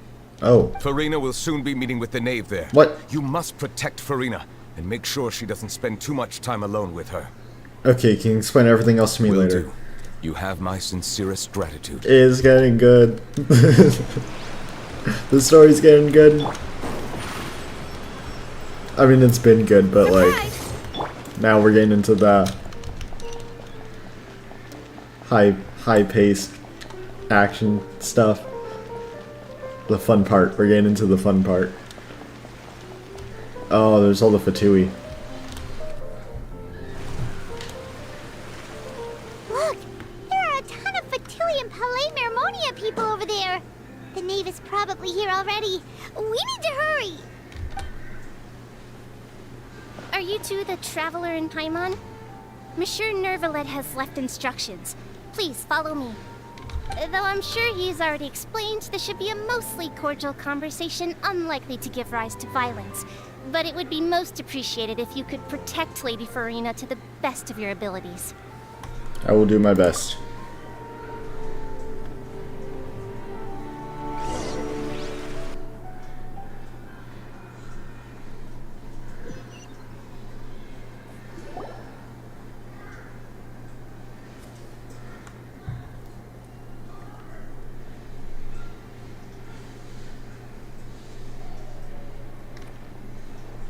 Oh, so you two are the honored guests Miss Farina mentioned.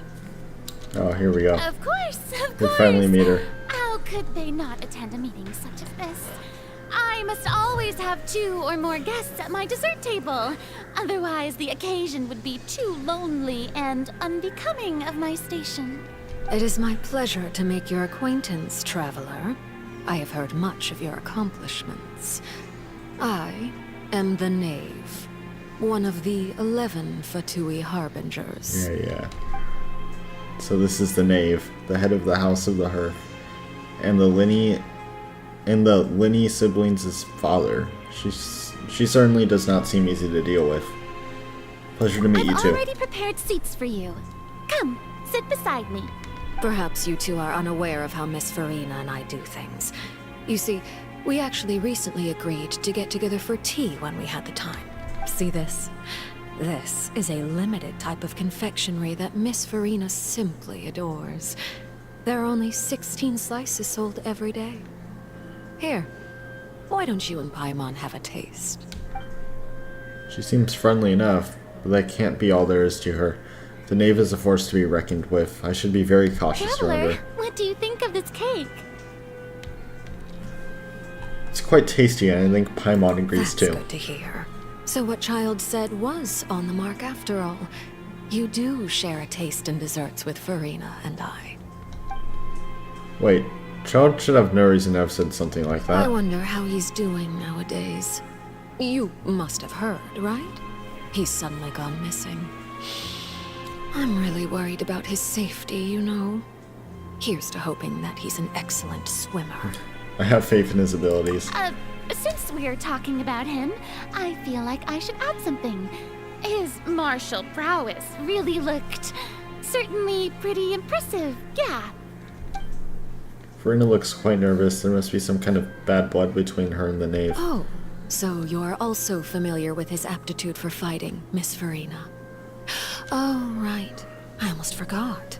Child was subdued by Udex Neuvillette right in front of you. Yeah, because bro pulled out the delusion trying to... Against ordinary people, my colleague would never be on the back foot. But alas, he just never imagined he'd run into such a person. I must express my admiration for Monsieur Neuvillette. I managed to find a few leads on his whereabouts. Coming from you, that's not surprising at all. But I thought you would be happier to hear the news. Oh, I see her pyro vision. Pyro. Of course, but it's still a bit of a shock. She seems more like a cryo. You see, I Just would like have her been far design. happier Looks more like had a I cryo received character. this news somewhat earlier. As you well know, a long time has passed since Child disappeared. Well, in any case, there's no need to worry. We know for sure that Child is still alive. Oh, and just how do you know that? Because we found evidence that proved he left the Fortress of Mirabede. And where did he go after leaving the fortress? Well... Oh no, Paimon's statement just left us wide open. The Fortress of Mirabede lies deep beneath the waves. Unless he pranced right out of the main gate, he must have had to swim for it. Do you have any proof that he surfaced safely? We do not. But there was also no evidence that he's been injured or killed. That is good news at least. His sister Tonya sent a letter to Fontaine not too long ago. Since he was unfortunately unavailable, I picked it up on his behalf. Do you have any idea how he usually writes back to his family? Dear Tonya, your letter made me feel like we were still enjoying our time in Snezhnaya together. I'm currently admiring the scenery on the streets in front of the opera house. Is it something like that? Probably not. She's turning up the pressure. I'm not sure if I'll be able to convince her, but I can try, and I can try at least to distract her from Farina. That sounds good to me, yes. Letters tend to follow the same few formats anyway, right? As long as the contents are accurate, it doesn't matter so much how it's written or how it's worded. Hold on. The water in the teacup is shaking. What? I suppose this is also a sign of things to come, Miss Farina. Huh? I don't quite understand what you're trying to say. Have we entered into the next stage of the prophecy? Oh. Oh, cutscene. Okay, he's there. Nervulet's there. My thanks to you both. I will take it from here.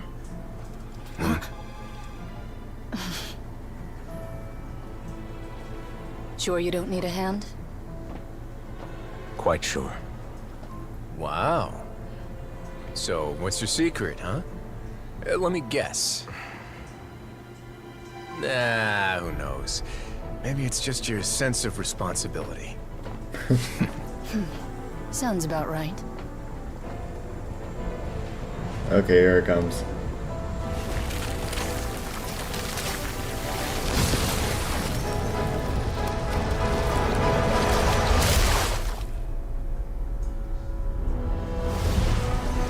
What's he doing?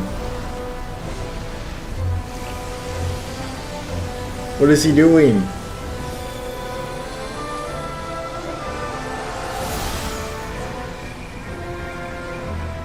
A day may come when the prophecy is fulfilled and the waters burst forth. But it is not this day. Oh, he's the real Hydra This Archon. ancient power could easily obliterate What? an entire race. A tsunami of fury would unleash What is endless he- catastrophe. Nah, he's the real Hydra Archon. There's no way.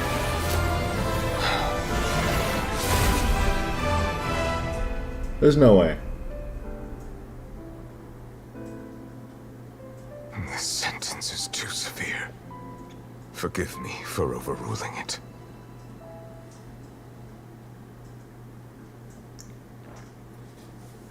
And the freaking Archon is just sitting up there with a cup of tea. Nervulet's down there doing whatever Seems like that the was. problem inside has been suppressed. Let me guess. We're safe for now. Indeed. But only for now. I win this bet. Oh, that was Me a good. present. Very well. It was indeed just as you said. You made a bet? You made a bet on the size of your entourage. Cloran thought you wouldn't come down by yourself. I figured you would have at least brought a few people along for appearance's sake. It appears I underestimated just how confidential the mission was. Shouldn't you have gotten used to confidential missions by now? That's just how the courts operate. So what gift must the loser give? Tea? He already has tons of tea in his office. I'm thinking about a set of legal codices. That wouldn't happen to be a dig at my lack of legal awareness, would it? Well, I'm sure His Grace doesn't consider the fortress to be outside the law. I was under the impression the residents of a place like this would be uninterested in the legal codices. That was obviously a joke. Anyway, you've still got some unfinished business to attend to in the overworld, correct? No need to stay here if you have a pressing matter. We all know you can't leave Palais Mermonia for long. Thank you. I hope everything went smoothly with the Fatui Harbinger.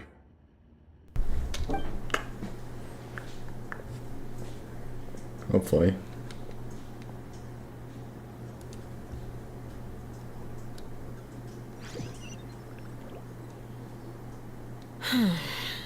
I must say, we've spent long enough playing house.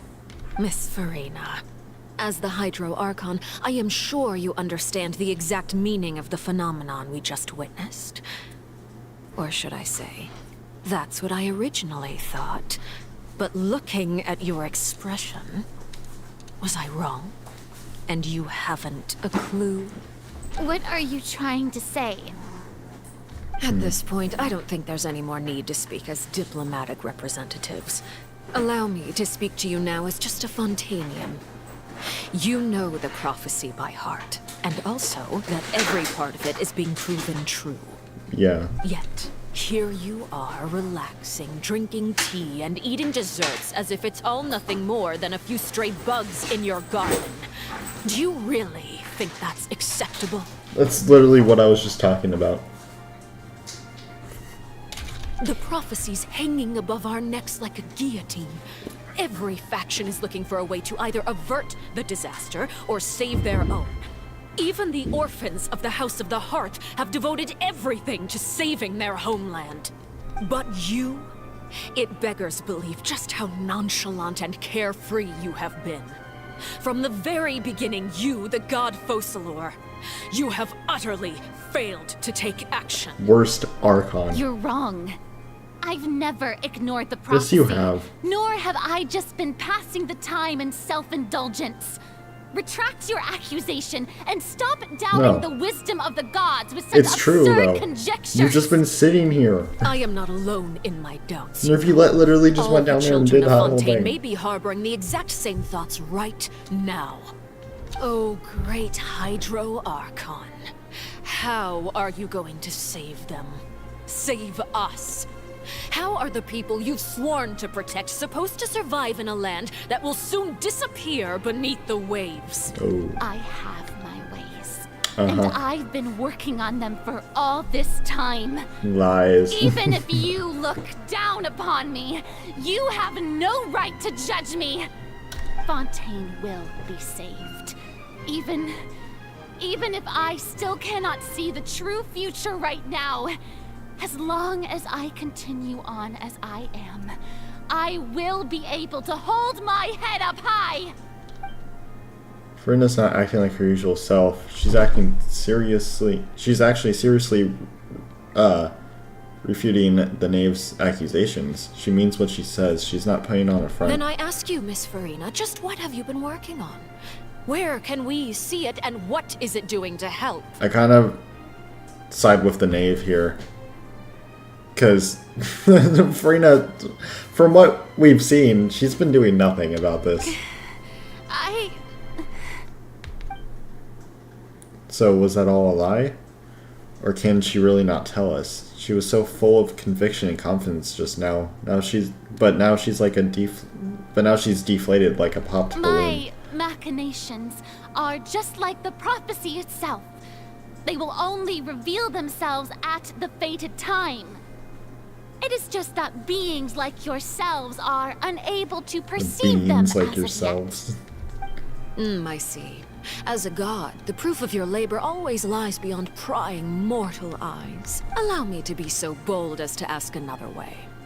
Would it be possible for you to tell us the parts of your plan that are not confidential? Such as your emergency response plan for the impending disaster? An emergency response plan? Oh, that look in your eyes. Have you not even prepared one of those? The emergency response plan is also strictly confidential. Then allow me to jog your memory. Miss Farina, what is the purpose of your Oratrice Mécanique d'Analyse Cardinal? And what do you plan to do with the massive amounts of indemnitium that has accumulated over the years? The Oratrice? It's just like it appears to be. So you also have no idea. If I'm not mistaken, someone's using it to prepare for something. But unfortunately, it would seem that someone is not you, Miss Farina. I first caught wind of this when Linny tried to investigate the Oratrice in the Opera House. You see, even just getting close to the core contaminated him with an extremely large amount of indemnitium. But even if that had nothing to do with you, then what could you possibly be working on, oh great Hydro Archon? Oh, right. I almost forgot. Udex Neuvillette is not at the tea party with us today. Miss Farina, I suppose you must have ordered him away to take care of some troublesome business. Ooh. Yeah, yes, that's exactly right. Please keep it a secret for me. Of course I will. Although, I must say, Miss Farina, you seem quite insecure without the Udex by your side. Oh, very well. Let's stop that conversation here. There are still a few slices of cake left, so please, help yourselves, everyone. These aren't topics I can speak about. I don't even know what Nervillette's task was. If I had to guess, he probably went down to deal with the surging primordial sea, but can he really deal with all that by himself? And is Farina being truthful or not? I heard that you were recently commissioned to handle a few matters on behalf of the Udex. Why don't you take an extra slice of cake? Those who work hard deserve gratitude and praise. You too, Paimon. At least she doesn't seem hostile. Thank you. Paimon will take you up on that offer. Unlike someone. Senora. The knave proceeds to change the topic and brings up numbers of less significant matters. Oh, Paimon's super full. That cake was great. If it's on my tea table, it must be of the highest quality. Yes, and we must thank the knave for bringing these over as well. You're welcome. I'm sure the cake also felt greatly honored to be featured at Miss Farina's table. And I was merely catering to Miss Farina's tastes, seeking a chance to chat over tea. It is getting late. Why don't we call it a day? There are still a few matters that I need to take care of, so I must take my leave now. Very well. We'll end it here. Mind seeing me off, traveler? We could use the opportunity to discuss Child before I must be on my way. Of course. Paimon's coming too! New mail! We just got a letter. We just got a letter.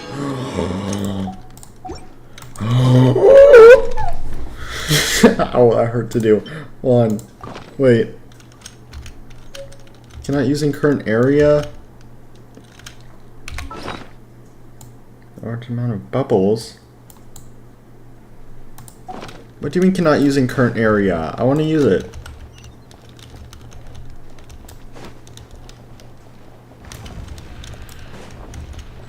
I want to use it. I need to get that viewpoint.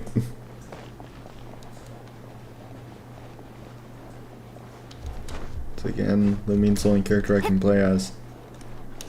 That might be why it's actually saying I cannot use it right now.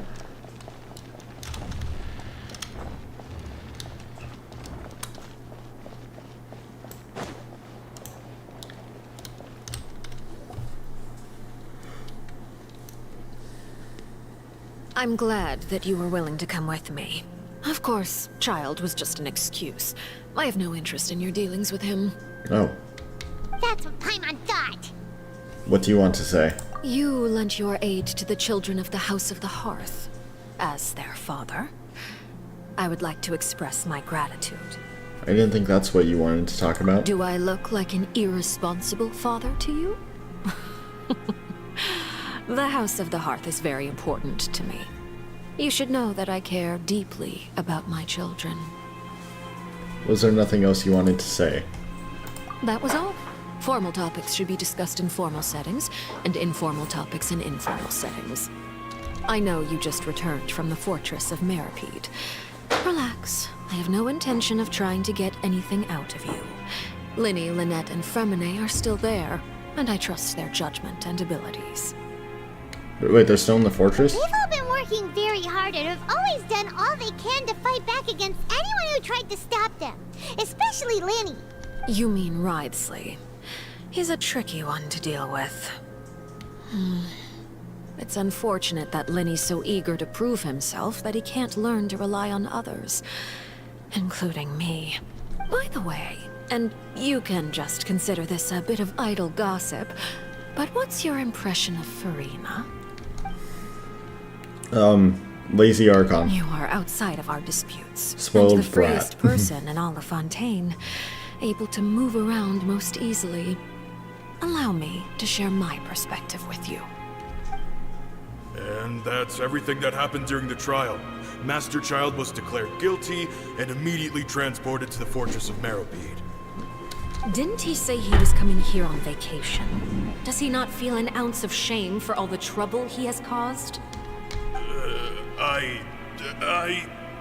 Forget it. He did give us an opportunity. I will be meeting someone shortly. Do you require help with any preparations? No need. I will take care of it myself. I need to meet with Farina, the Hydro Archon. She is at the heart of Fontaine. But what's fascinating about her is that she often seems more like a celebrity than a working Archon. Exactly. Oh, come over here, you little critter, you. Oh, she went in under disguise. You dare to run from me? Stop right this instant! My goal is just to discover the location of the Gnosis. But I didn't Yeah, expect she's the here for the chance to Gnosis. approach Farina to be handed to me on a silver platter. This is so easy, it's actually making me a bit suspicious. Anything left unguarded is usually just bait. Oh, there's a Gnosis. No one will blame someone for taking the bait. After all, from the moment it was attached to the hook, the bait is meant to be sacrificed. She gonna take it? It's just as I guessed in the second before I struck. The Hydronosis is not currently held by the Archon. In fact, this Archon doesn't seem like a god at all. And I sense that she's under some kind of curse. What? Who are you? And what are you trying to do? Please don't kill me. I'm begging you, please. The fear in her pupils is genuine, so perhaps she's not bait after all. Either way, targeting her has lost all meaning. I left the scene with ease. Nobody came looking for me, and nobody could serve as a witness to my near assassination of Fossilor. I suspect even Farina dares not mention this incident to anyone. Not long after, my informants confirmed what I had guessed. After returning to her quarters, Farina quietly cried alone. She was so scared that she could not sleep that night, nor could she even bring herself to eat her cake. There's no doubt that there's something wrong with her. I began to entertain the possibility that she is not the true Hydro Archon. Perhaps Eudex Neuvillette is actually the genuine article. That's what I said. I have to find the Gnosis. If the Neuvillette hypothesis is correct, he is probably in possession of it. Alternatively, it might have been hidden in a place that's hard for ordinary people to access. Yes, Father. My dear children, please speak. News from the Fortress of Meripede. Master Child has gone missing. On top of that, the contacts and guards we bribed at the fortress have all gone quiet as well. Probably the handiwork of that Ridesley. I'm afraid so. This is a good opportunity. The value of a harbinger is much higher than most would imagine. We now have an excuse to exert diplomatic pressure on the Fontaine authorities. Set up a meeting for me. I would like to meet the Hydro Archon and Iudex Neuvillette. Oh, and I have an additional mission for you three. Yes, Father. Tartaglia's disappearance was not a part of my plan, but I can use it to make a breakthrough. With this as my excuse, I can ask for an official audience and continue my investigation of Farina and Iudex Neuvillette. The initiative belongs to the House of the Hearth. My wish to investigate the fortress of Meripede will be a front. Linny and his group will be responsible for the actual intelligence gathering.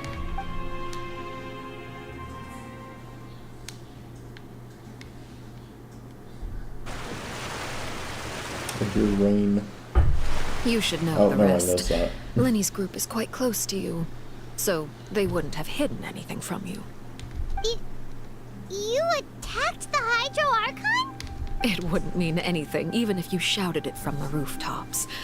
After all, even Farina herself is still pretending that nothing of that sort ever happened. Alright then. I've now had 2 chances to enjoy tea with Farina. I have to say, the leadership of Fontaine is even more inscrutable than I had imagined. I once surmised that Iudex Neuvillette must be the Hydro Archon, but now, that doesn't seem right to me either. How did you come to that conclusion? I am a servant of Her Majesty the Tsaritsa. Over my years of service, I've learned how a real Archon conducts and carries themselves. Whether Iudex Neuvillette or Farina, neither fits the bill. It's hard to imagine either of them as the Archon. Of course, that is all just how I feel. Gut feelings often do not require justification. It is, however, quite amusing to me that after all my years working in intelligence gathering, I've come to realize I am at a complete loss regarding the identity of the god of the land of my birth. Don't you think Fontaine is quite intriguing? A catastrophe looms, yet many secrets have yet to rise to the surface. It looks What like if the Fontainians will Oratrice have is the no choice but Archon? to save themselves.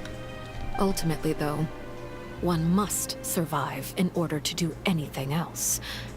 Should the need arise, I would be happy to cooperate with you. It's my theory, the Oratrice is the Archon. You don't need to commit to anything right now, of course. I have a feeling that the situation will continue to evolve, and as your name is often connected with noble deeds, I'm Nope, there sure he is. we will work together someday. Neuvillette. He certainly returned quickly. You must want to catch up with each other, so I'll leave you to him.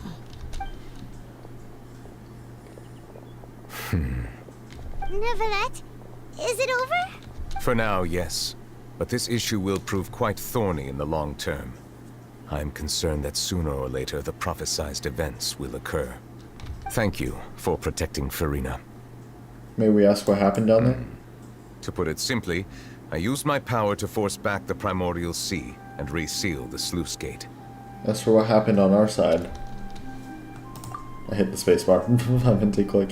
You count the happenings of the Tea Party to Neuvillette. So as expected, the knave has turned up the pressure on Farina. She's trying to feel her out, though I'm still unsure as to her motives. Can I ask you some questions? Permission granted. You have enough power to force back the primordial sea. Does this mean you have some deeper connection with the Hydro Archon? Whoa. It can't be that you're the real Hydro Archon, right? But that's just a speculation on our part, though. You can't tell us? Then that's okay. This is We getting can talk interesting. about something else. We won't try to force you.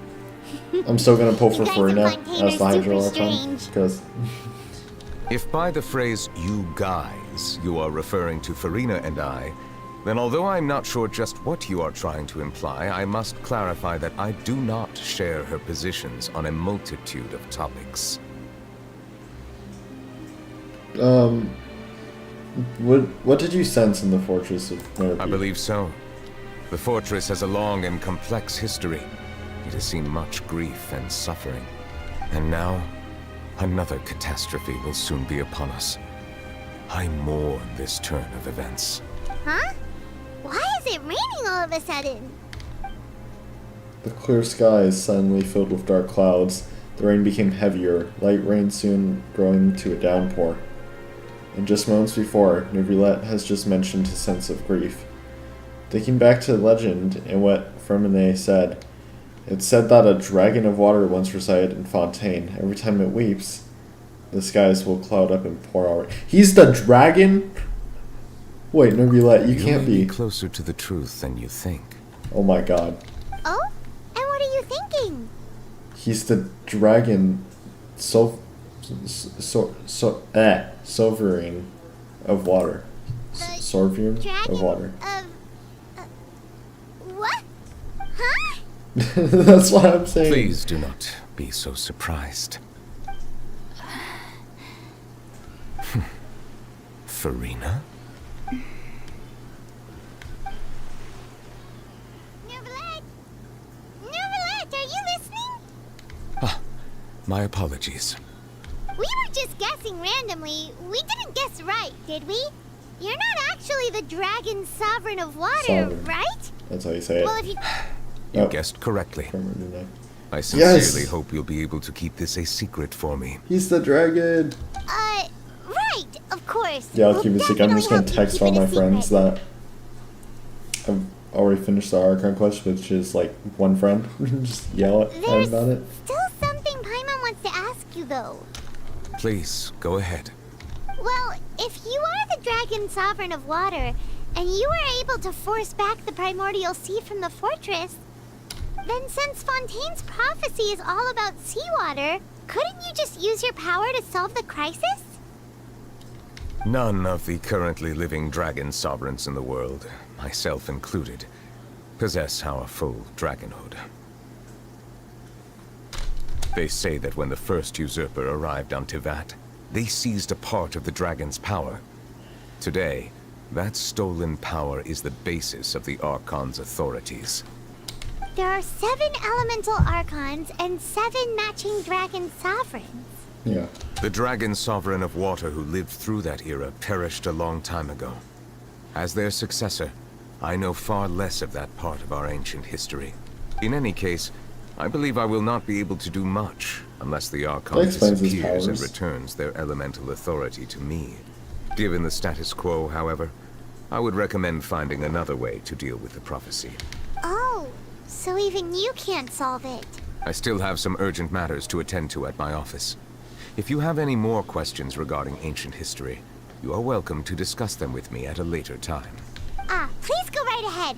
There's a place that Paimon wants to go too. Traveler, why don't we pay another visit to the Fortress of Meripede? Paimon is a little worried. Sure. We'll see you another time. See you later, Neuvillette. Take care. And now we gotta go back.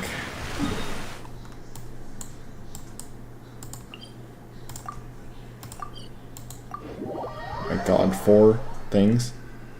What do I have to do? Return to the prison and learn more about everyone's situation. Start with the one up here. Over here.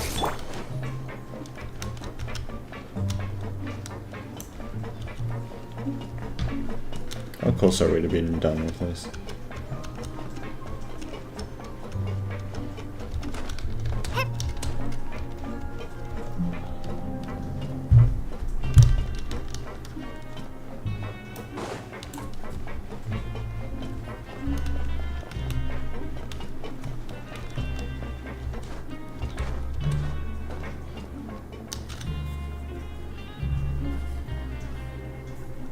Now guess, what suit will this next card be? Oh, he's doing magic. A bare-teeth cat? Well, well, look who it is. Traveler, Paimon. Hello, everyone. Looks like you're recovering nicely from an A. Mm-hmm. Thanks to everyone's support. Oh, right. I managed to work up the courage to thank Miss Clarant in person. Whoa, how did she react?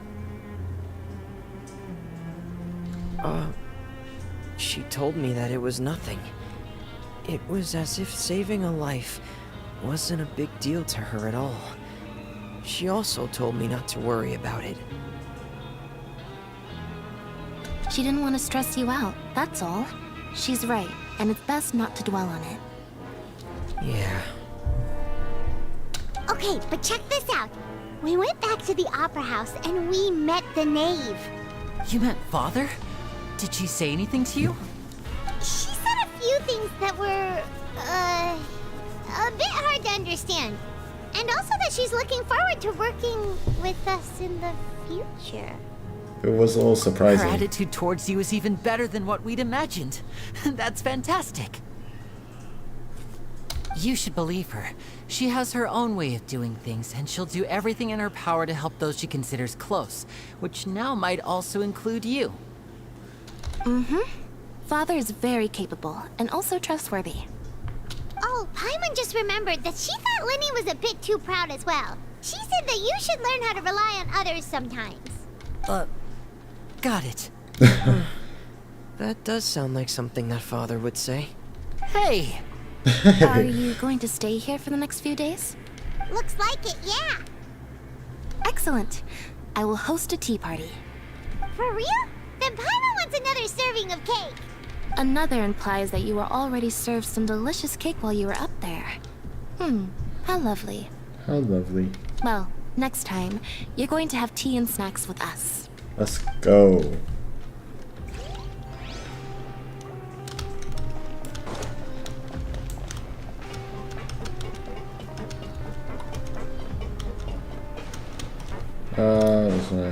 Who's looking at my phone?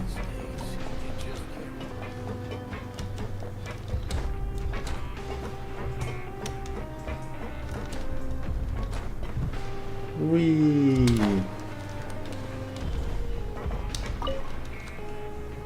Siegewing! Traveler, Paimon, you're back! Are you still doing alright? Did either of you get hurt? Don't worry, we're both doing great. We're fine, but what about you guys? It was such a huge mess. How bad was it? A few people sustained superficial injuries, but that's about the extent of the damage. Monsieur Nervulette paid us a visit. It was all thanks to him that we managed to suppress the crisis for the time being. Oh, of course, we must also thank you for the help you provided. How did Nervulette know that he was needed here? Well, Monsieur Nervulette has strong resonance with the hydro element. When the water level rises, he can feel the waves produced. I ran into the bombshell bros while bandaging the injuries of the wounded. They were mumbling the whole time about how you just ran down without a word. I'm so relieved to see that you're both all right. If you're not too pressed for time, please stay with us a few more days. Just let me know if you get a craving for any particular dish, so I can have Mr. Walsey get your meals prepared. Oh, and please feel free to visit the infirmary for a break at any time. I'd like to take the opportunity to spend some more time observing your facial muscles as well. Oh my Your god. happy smiles are Facial quite muscles. contagious, you know. Facial They're muscles. so I can't speak. memorable, and I've missed them immensely while you were gone.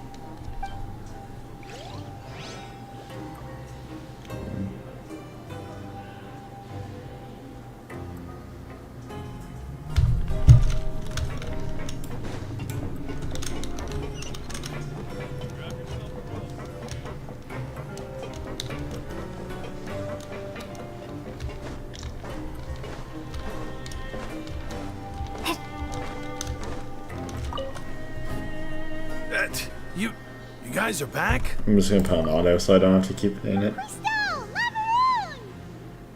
You guys didn't get caught and thrown back down here, right? Huh? No, not at all. Ah, and here I thought you'd managed to escape from jail during all the commotion. I'd held you up as legendary jailbreakers, but now you're telling me you just never left? We're sorry, but we just had some business to take care of. All right. There's no need to get caught up in the details. We're just relieved to see you. He was super worried about you, you know. Hey, it wasn't just me.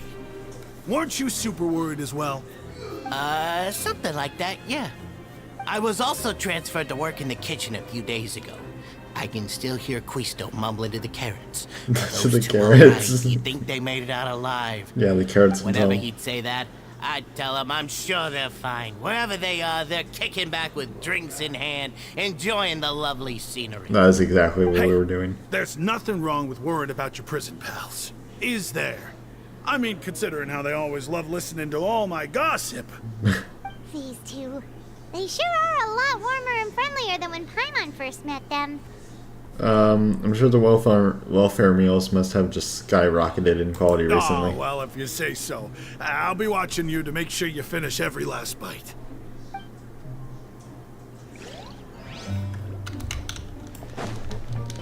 Okay. Oh, this one's in there. Looks like we have to go talk to Risley. Oh, yeah, wait. A mental skill.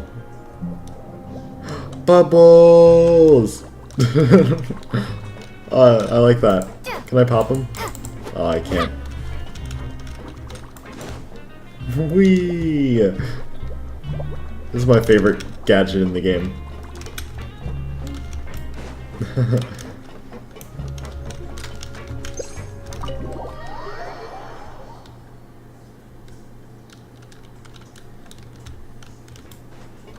Oh, down here. Oh no, it's these two.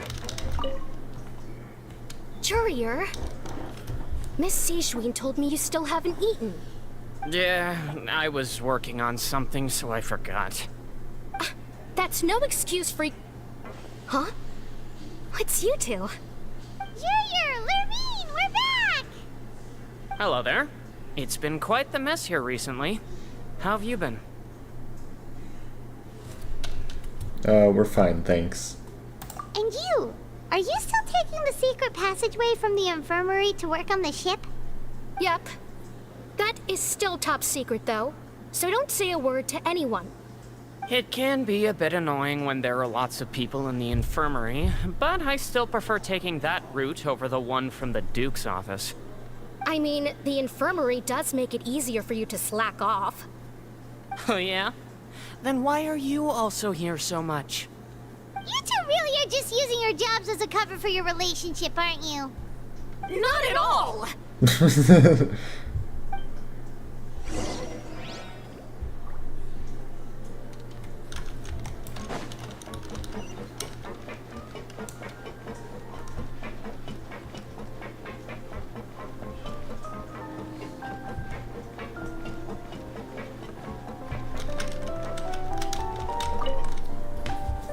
Do my eyes deceive me, or did I just see two inmates come back after making it to the surface? Some strange winds blowing of late.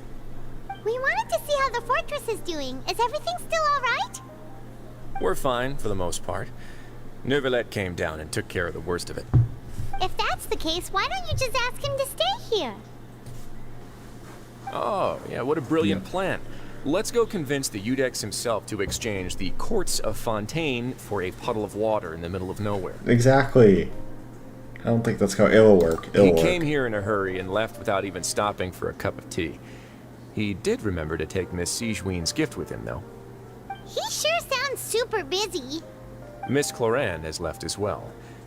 She also took her gift from Miss Sijween. Were the gifts milkshakes? Neuvillette got the milkshake. Oh. Clorand received lipstick instead. Oh, okay. Those aren't even remotely alike. Well, it's Neuvillette's own fault for making Sijween worried about his health by working so much. But besides that, our head nurse is still pretty fond of picking out beauty products for the ladies. Oh, and I have some gifts here for you as well. Are these from Sijween too? Nope, they're from yours truly. Oh, let's You've go. already wrapped up your work at the fortress, so you can return to the surface at any time. You haven't yet served your full prison term, however, so you may continue to use your cell until your term is up. Oh, For okay. real? Then we can stay here for a really long time? Is food still You covered? may access the cafeteria for free. Let's go! Just remember to come complete your paperwork once it's time for your release. Alright. Return to the dormitories for rest. Didn't even mean to do that, and I got stuck in the stairs somehow.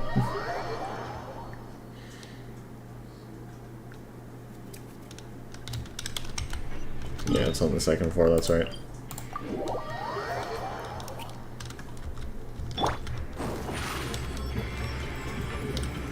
Surprise!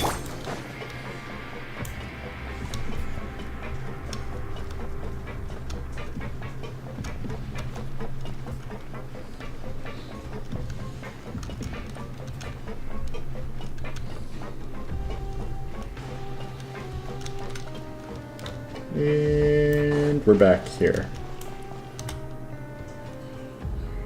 We're back in our cell again. We're no longer prisoners, though, so it really doesn't feel the same. Feels like we've regained our freedom. Being free sure feels pretty special now. Yeah, Aaron Yeager would like to have a conversation with you about that. Wait, I wanna. Okay. Huh? How did you know? Because you usually just immediately fall asleep. Oh, I didn't read that out loud. True? Alright. Okay, Paimon just wanted to say that we really are an amazing duo after all. It's like we've now gone to so many places together and become friends with so many people. We've never stopped traveling or stopped meeting new friends. There are so many bad things in the world, and we're just two people, but we've still been solving problems no matter where we go. Isn't that pretty cool? We're the best adventurers You're ever. counting Paimon today? Aren't you the only adventurer here? Besides a guy, being a guide counts too. Let's ask Catherine to give Paimon an adventurer handbook as well. Paimon will also be an adventurer from today forward. No way. Just the thoughts making Paimon giddy. Paimon's gonna crash, so you sleep soon too. The last time we fell asleep here, we woke up to a whole mess outside our cell. The primordial seawater nearly rose up. That was so scary. We should be safe now, right? We'll be fine, so don't worry, Paimon. Did Lumine shake her head no? Alright then. Do you guys see Good night that? to you, Traveler. Good night to you, Paimon. Did you guys see that? Lumine just shook her head no. Like, no. No, we are not safe. Not safe. Oh. Child vision again.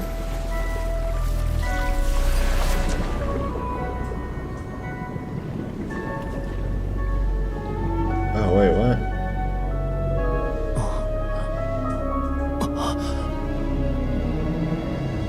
What is that?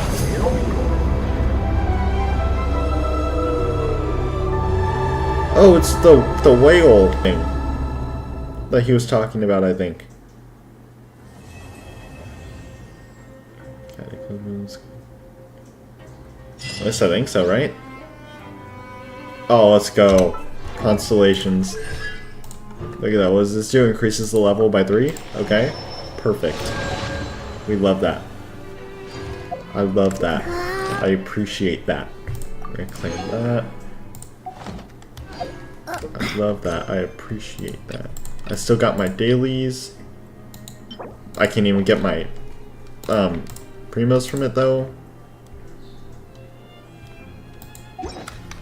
So what's the point in doing them? Where's the Fontaine? There we go. I want to go claim this. Okay, well those were the Archon quests. But honestly, I didn't really like Act 3 that much. It felt really repetitive and stuff, but this act I really liked it. Add Astra. I was actually like pretty intrigued. Thank That's you probably for a quest I think I have.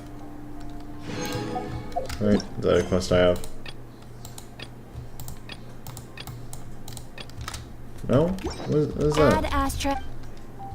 This Catherine looks so stressed out. This adventure to pass review or whatever. Okay, I think I just unlocked another quest or something. I'm just gonna skip this. Okay, oh, it's just talking about Edwin. The person. Not set fine license. So yeah, that was pretty good. I really liked it. I'm excited for the new ones already, even though we gotta wait like a month. So, yeah. Being reviewed for something? Why'd I do this? No, why'd I do this?